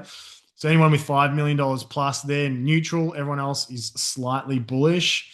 And then slightly bearish, extremely profitable, $1 million plus P&Ls. They're slightly bearish. And then everybody else is pretty much slightly bullish. and then the wrecked traders and very unprofitable are bullish. So there's still a slight skew towards the better traders in the market being bearish here. So yeah, just something to take on board and think about. But yeah, I'll chuck these. I'll just chuck this in here for you guys. That auto trader, where do you have that, Kyle? What's that? Sorry. Yeah, the copy trader. You can just get that from BingX. So if you've got a Oh BingX yeah, account, it's on there. Is it under the copy trade? yeah. So it's fully set up, so you can just copy trade it on here. So I kind of set this up. We're talking to like a lot of different exchanges and institutions and stuff like that. One of the main reasons I kind of, sold the guys on it was like I wanted to give people a way to like, trial our algorithms because, we've only been trading in the fund with these algos since January. So we don't have heaps of data inside the fund. And I was just like, fuck, if we can just give people like a little bit of an opportunity to see it actually work. And I think once they trade it, you have their money in it and they're trading it for a couple of months. Yeah, That's how you guys, build that's how you build confidence. Yeah. You actually see it work. And then it's like, okay, we're going to onboard, we're going to take, do a partnership with you guys and onboard it and stuff like that. And also I'm trying to get a deal with BingX as well to do some of their earn products. So I've got a meeting with them tomorrow. And so I just wanted to set it up. And so they've got the data on their exchange. And so they're actually running over the last 2 months of data and how it's trading. Because, their main thing is they just don't want to lose money, right? So, you need to show that you have really good risk control parameters in place. And so, yeah, that's kind of why I set this up. And, as a byproduct of that, you guys also can jump on board and use it a little bit. And I think it's good. Just even if you put like $500 into it or something like that, just to watch it trade, and you can learn a little bit as well and see what it does. And if I just jump on that on BingX there, and I can go through the copy traders and look for that hedge 1YSC, and then I'll find it through there. Yeah. yeah, I just dropped the link to it, so you can just click on the link. Okay. I dropped it in my channel and in the wealth chat, and I also dropped the STRC tracker as well in there for you guys as well. So you can just click on that, and then they'll take you straight through it and copy it. And then I think there's 2 ways you want to do fixed ratio. But if you're confused, just ask me the question. But there's 2 ways to copy where you set the amount per trade. You don't want to do that. You want to do the one where it does the amount per trade that's matching whatever my percentage is. Okay. So that's the one. Basically copying exactly what you guys are doing. Yeah. Yeah. So this is actually my account. Okay. Sweet. Work on Bybit. Thank you. Yeah, we're about to do a pretty big deal with Bybit actually, and I think we're going to end up doing their earn product. So I'm not sure we're going to have a copy trader, but I might be able to get it set up on Bybit if you guys really want to. There has been a bit of talk about maybe setting up copy trader on Bybit for now anyway, because it's going to take us ages to get the earn products with them anyway. But that's our long-term goal. They have fucking $7.5 billion. Well, their numbers from last year, $7.5 billion in their earned products. So if we can get a chunk of that, would be really fucking nice. So that's kind of like our main goal as a company. And we're working with Bybit at the moment to get that set up. But they're giving us a chunk of cash.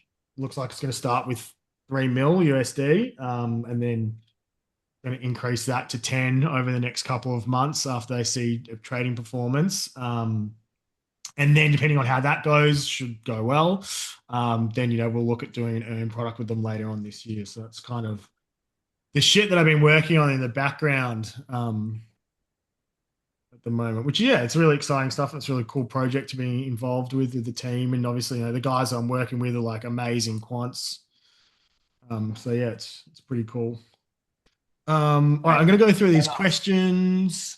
One quick one before you go past that hyperliquid thing you just had up before, showing the profitable traders and their skew or their bias.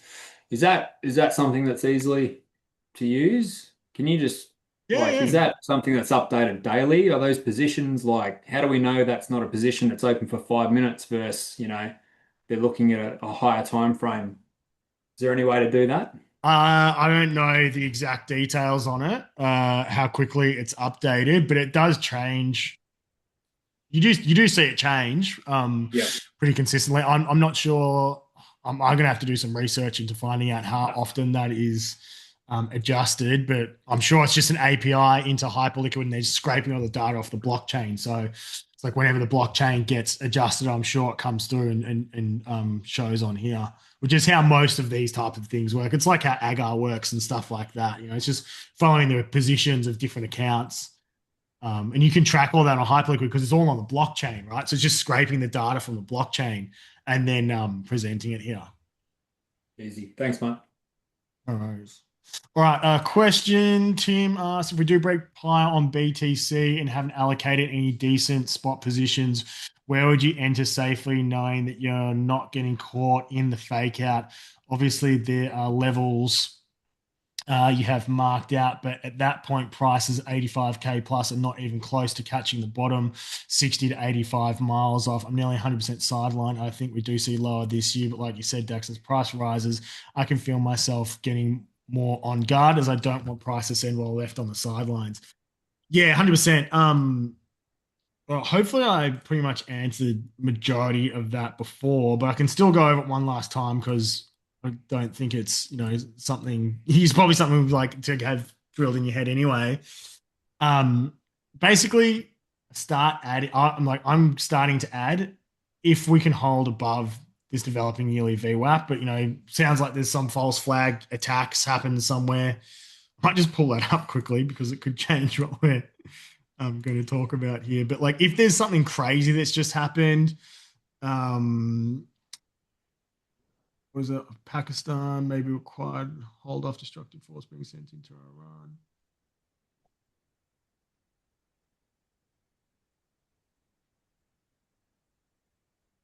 Yeah, don't know. All I can say is it just says they're agreeing to have talks again, but no set deadline. Yeah, okay. Yeah, sorry, I read the word false flag. I was like, fuck, is there a fucking bomb going off in America or something like that? Everyone's pleading with Trump to not nuke Iran. I'm like, that, yeah, What's that your go-to obviously. when you're trying to find the news, the most up to date? You jump on Al Jazeera. Anything else? I mean, I just mainly follow what's going on Twitter, to be honest, and then I just try and verify things as quickly as possible with Grok, because there's so much stuff you see posted, and then you're like, "Hey, Grok, is this actually true? Can you give me some more information on, or other things posted about it?" And if it's real, it'll pull up heaps of stuff. You can go and look at it and read it. And if it's just some bullshit claim, it'll tell you this is actually a video posted from 2 years ago or something. Yeah, nice. So I kind of find that's a little bit faster. I mean, obviously Al Jazeera, they're kind of like the main media place in that area. I'm pretty sure it's owned by Qatar. Not 100% sure, but yeah, they can be a little bit biased, Al Jazeera, but I think they 100%. fucking hate Iran now anyway because Qatar and everyone in that area are pissed with Iran's been launching missiles and drones at them the last couple of months. Twitter's probably a good one, right? Especially if you got Grok to comb through it all immediately. Yeah, exactly. That's why I like it because you can. How often we get lied to by the fucking media anyway? Having Grok there, I think is. I mean, obviously Grok's not perfect either, but I think it's marginally better than the alternative sources, right? So yeah, basically it's like, can we break to the upside here? Then I think start adding positions.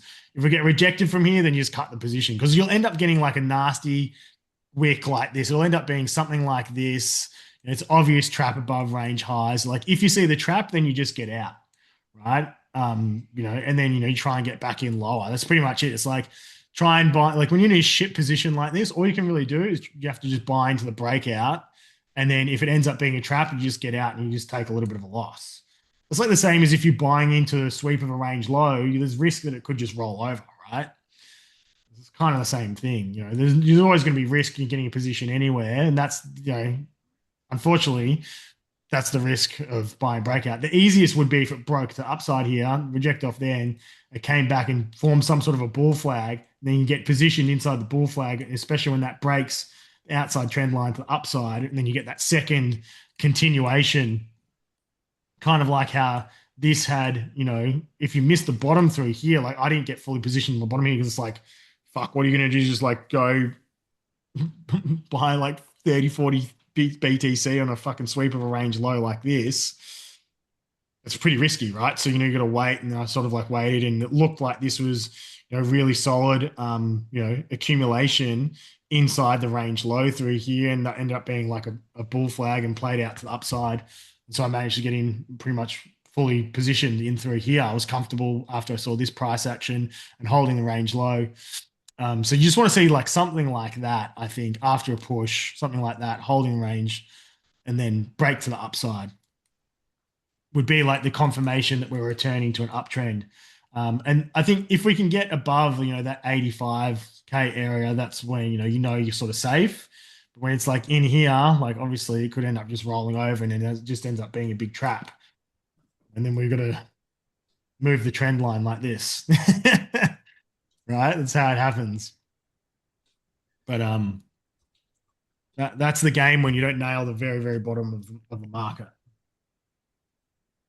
Hopefully that clears that up though. Question about the stock market. How do you view that, mate, in terms of it's absolutely ripping? Is that likely to drag Bitcoin back up? Well, that's what I think too. Like if this continues higher, because everyone's like, this is the bullish play, right? Let's just say this does an SFP here and fucking roll over, which it definitely could SFP here and pull back into here and then do something like that. But let's just say Trump wraps up Iran, they get either a peace deal, or they end up overthrowing the government there, or they end up just blockading. They just leave the blockade in place, and then everybody else continues to buy oil from the US, and they move oil, out of the Gulf, the Persian Gulf, via other means. Like they build new pipelines, and they just end up bypassing Iran completely. And everyone else is just trading oil normally, but Iran's fucked and can't move any oil out of there. Let's just say that any one of those things happen, right?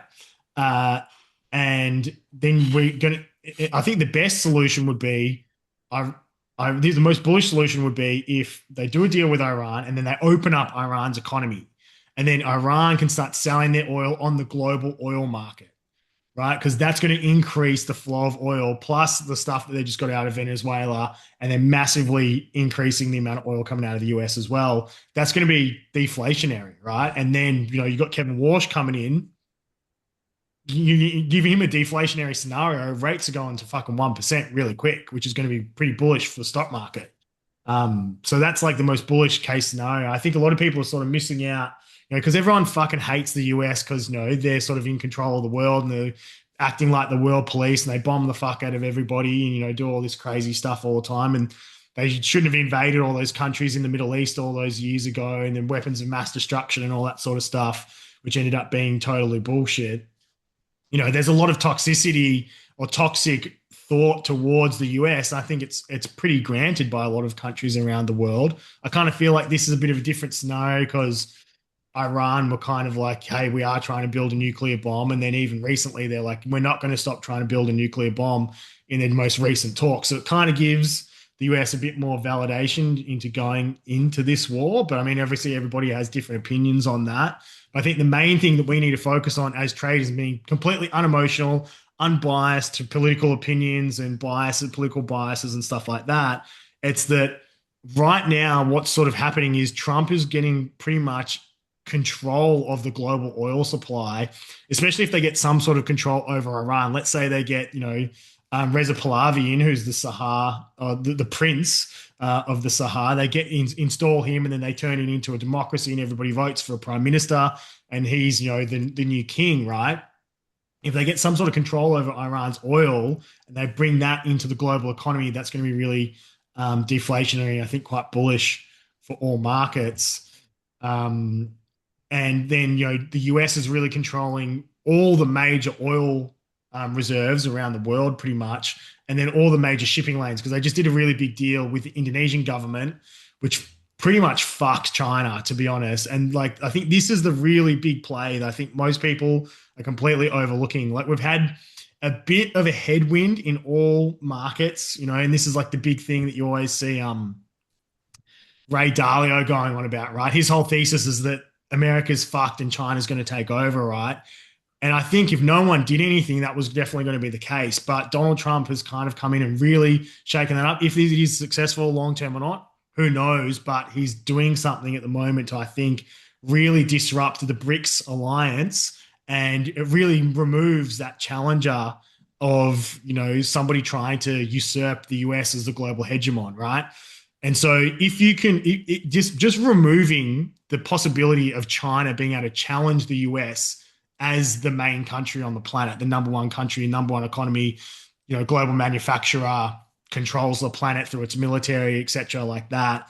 I think that's a massive headwind removed and flips into being a tailwind for the markets, because it's kind of like, well, fuck, you got to go all in on America now because Trump's just locked in control of the water, you know, whoever controls the seas, all the major shipping lanes all around the world. You look at, they got re-control of the Panama Canal because China was kind of controlling that. They kind of bought it and they were controlling that. He kicked China out, did all these deals with Panama. They took back control of the Panama Canal. They've just taken back, they still had control of the Suez Canal, which is the other side of Saudi Arabia and that link in through the Mediterranean, right? That's where one of the biggest shipping lanes in the world, obviously. And then they just did a deal with Indonesia to control the Strait of Malacca, right? And now they've got control of the Strait of Hormuz. This meeting is being recorded.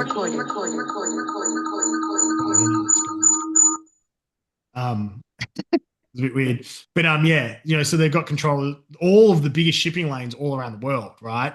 And that kind of like if China was to go and try and take Taiwan, then like all their oil and all their shipping is just going to get cut off by America and Japan and other nations. And they're kind of like in a really fucking tough spot to try and wage war from there, or even turn that into a world war. So it's just like, you know, I kind of feel like it really establishes America as the global superpower without a challenger. And obviously over the last 30 years, we've seen the massive rise of China. And, you know, you've seen people make massive amounts of money off that, like Dalio, for example. And he's still betting that that's going to continue on being the case. The US is going to collapse and China's going to eventually win out. I kind of feel like, you know, maybe if you believe in the Illuminati and all that sort of stuff, they were going to, that was what they were trying to achieve. And Trump's come in and sort of derailed that. That's my theory anyway. I would like to believe that, because I don't want to believe that the US is about to get usurped as a global hegemon and China's going to replace it. Because in my honest opinion, that means that there needs to be a world war for that to happen, because the US is not going to give up power and control of the world without a world war that they lose. I think for that to happen, we're probably all going to fucking die anyway. So it's like, I would rather that not happen. And for the rest of my life, the US stays the global superpower and we can keep making money out of the markets. Because if that happens, like the market's obviously going to go to fucking shit. Because there'll just be so much uncertainty, right? So I think that's, you know, if you take all of that into account, I think it's shifting away from a headwind in the market, because it's removing an uncertainty that there's challenges, or, you know, a global currency potential challenging the US, being the BRICS alliance. And, you know, they're buying all this gold and they're going to have, you know, overthrow the US dollar, and then that's going to weaken the military, and then there's going to be a big war over who controls the shipping lanes, right? But now the US has sort of tipped that on its head with controlling all the shipping lanes, controlling the oil supply, taking back Venezuela, for example, sorting out Iran here. And then the other thing that they're doing as well is they're dispersing the US dollar. Instead of going, the way it used to happen is they used to go US dollars through central banks, and then people can get access to it through central banks, right? But now with cryptocurrency, and this is why like the Clarity Act is such a fucking massive thing, and, you know, the Genius Act was so big as well, is that anyone all around the world, like us, for example, we're holding US dollars. Before crypto, it was very difficult for someone in Australia to hold US dollars. Now anyone in the world can hold US dollars through a stable coin. And what they did in the Genius Act is they forced all the stablecoin issuers to back their stablecoins with US treasuries. So now, instead of just relying on all the other countries all around the world to buy and hold US treasuries, which is what was happening, they were selling them after holding them for a long time. They were selling them and buying gold. The US has gone, okay, well, we can't rely on our adversaries to buy and hold our debt anymore and buy our treasuries. Now they're sort of filtering that out to the rest of the world. So you're going to have the entire world's population be able to hold the dollar and not have to suffer, you know, fluctuation in their own currency constantly, which wrecks a lot of people's wealth. Because, you know, they're holding Indonesian rupee or Turkish lira and it goes to shit because your country's economy is managed really badly, or the Australian dollar, or what do they call it? the oceanic peso or something like that. Everyone makes a joke about it. So yeah, you know, now anybody that has any issues with their local currency, you can hold US dollars, and then that's supporting the US government, powering the global war machine, which was what, you know, the BRICS guys were trying to sort of topple. So, you know, you take that all into account. I feel like that's actually quite a big headwind being removed. And, you know, as you can see how the market's reacted here, because it looks like the US has locked down the war. You know, obviously you're removing the war, but I think there's another bid behind that as well, which is, you know, the white's been also so aggressive here, which is the bid of people being like, US is going to be in control for at minimum the next 10 years. Maybe this has set the US up to dominate for the next 20 to 30 years, depending on what following presidents do. Like, you know, you can have people come in and completely fuck it up and destroy the country through mass immigration, and they get rid of all the energy plans that Trump's put into place, and they go back to trying to do clean energy, and you end up with, you know, what's happening in Australia, and they run out of fuel and stuff like that. Obviously everything can go to shit, but that's my theory anyway, and that helps me sleep at night versus the alternative, which is World War III, and we probably get fucking sent off somewhere in the middle of fucking nowhere to die for the government. So that's my theory, and I'm sticking to it. Nice, mate. Cheers for that. Got a slightly technical one. What about the funding rate? It looks like it's as low as it's ever been.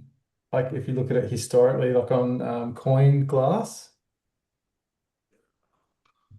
It did take a massive dip.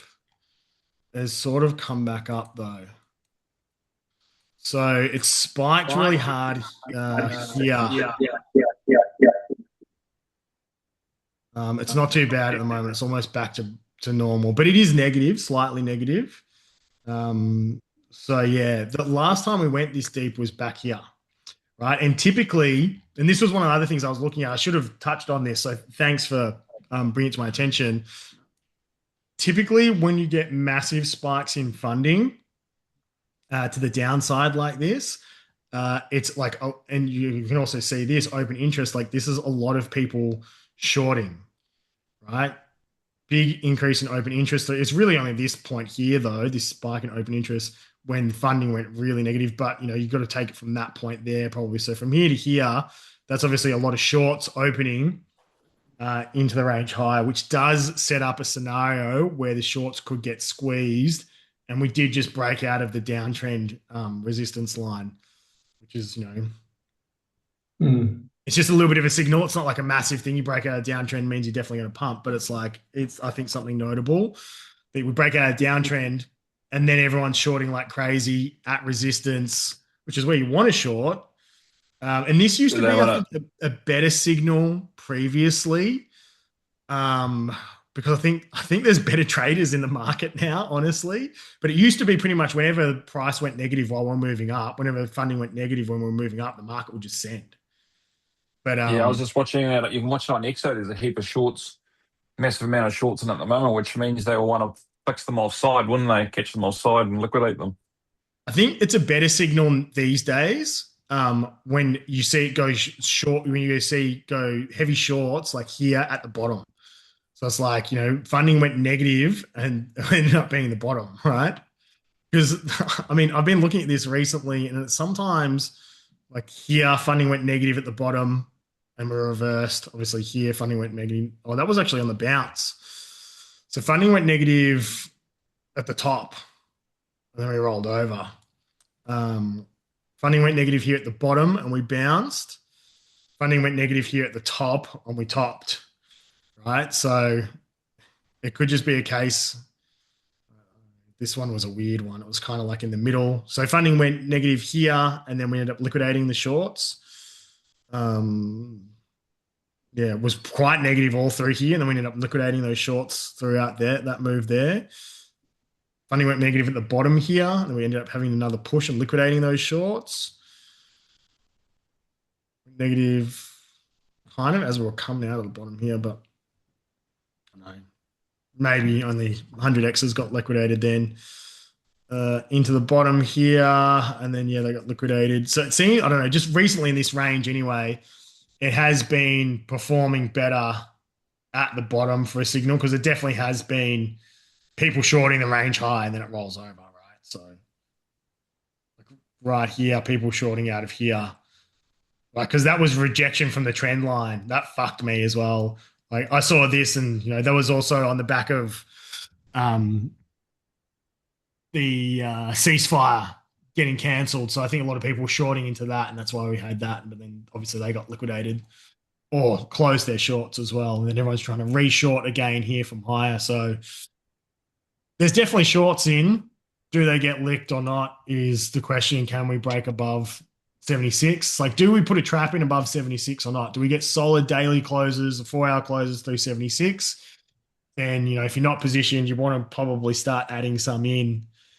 And then if it comes back inside the range high, then the trap's in, then you can be certain again, pull a position out, maybe only lose a little bit, but at least you're not zero exposure. Because the hardest thing is when you get caught offside, the market pumps really hard without you.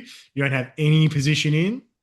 It can be very difficult to start adding. So Just the other question I was going to ask you, Kyle, was with Morgan Stanley and that too, because they got those ETFs and that have started too, haven't they? Is that they're buying a shit ton as well? Would that be something to consider as well? yeah, definitely. So there's a lot of bullish catalysts at the moment, which is why I was kind of like, fuck, there's a lot going on right now, which could flip, because, you know, everyone's been so negative, like fear has been through the fucking roof.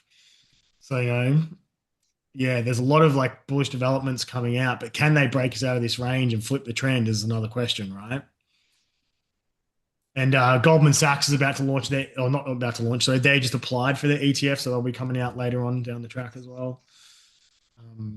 Probably later on this year. Okay, thanks. So yeah.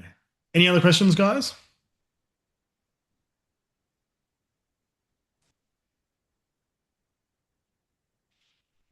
Nice. Said need to log off. Thanks for the presentation. No worries, guys. Well, yeah, we'll wrap it up there. It's been a late one. About to lose my voice. Already lost half the people. Hopefully they got something out of it. Well, thank you. Yeah, it's awesome, Dax. Cheers, mate. Well needed at the moment.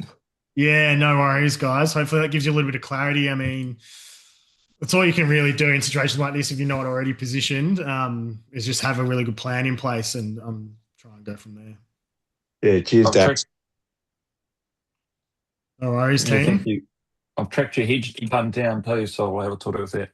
Yeah, awesome. No, appreciate any support as well. But yeah, hopefully you can learn a little bit from watching it trade. Okay, mate. Thank you. See you guys. Thanks a lot for tuning in. We'll see you. Thanks, mate. Damn it.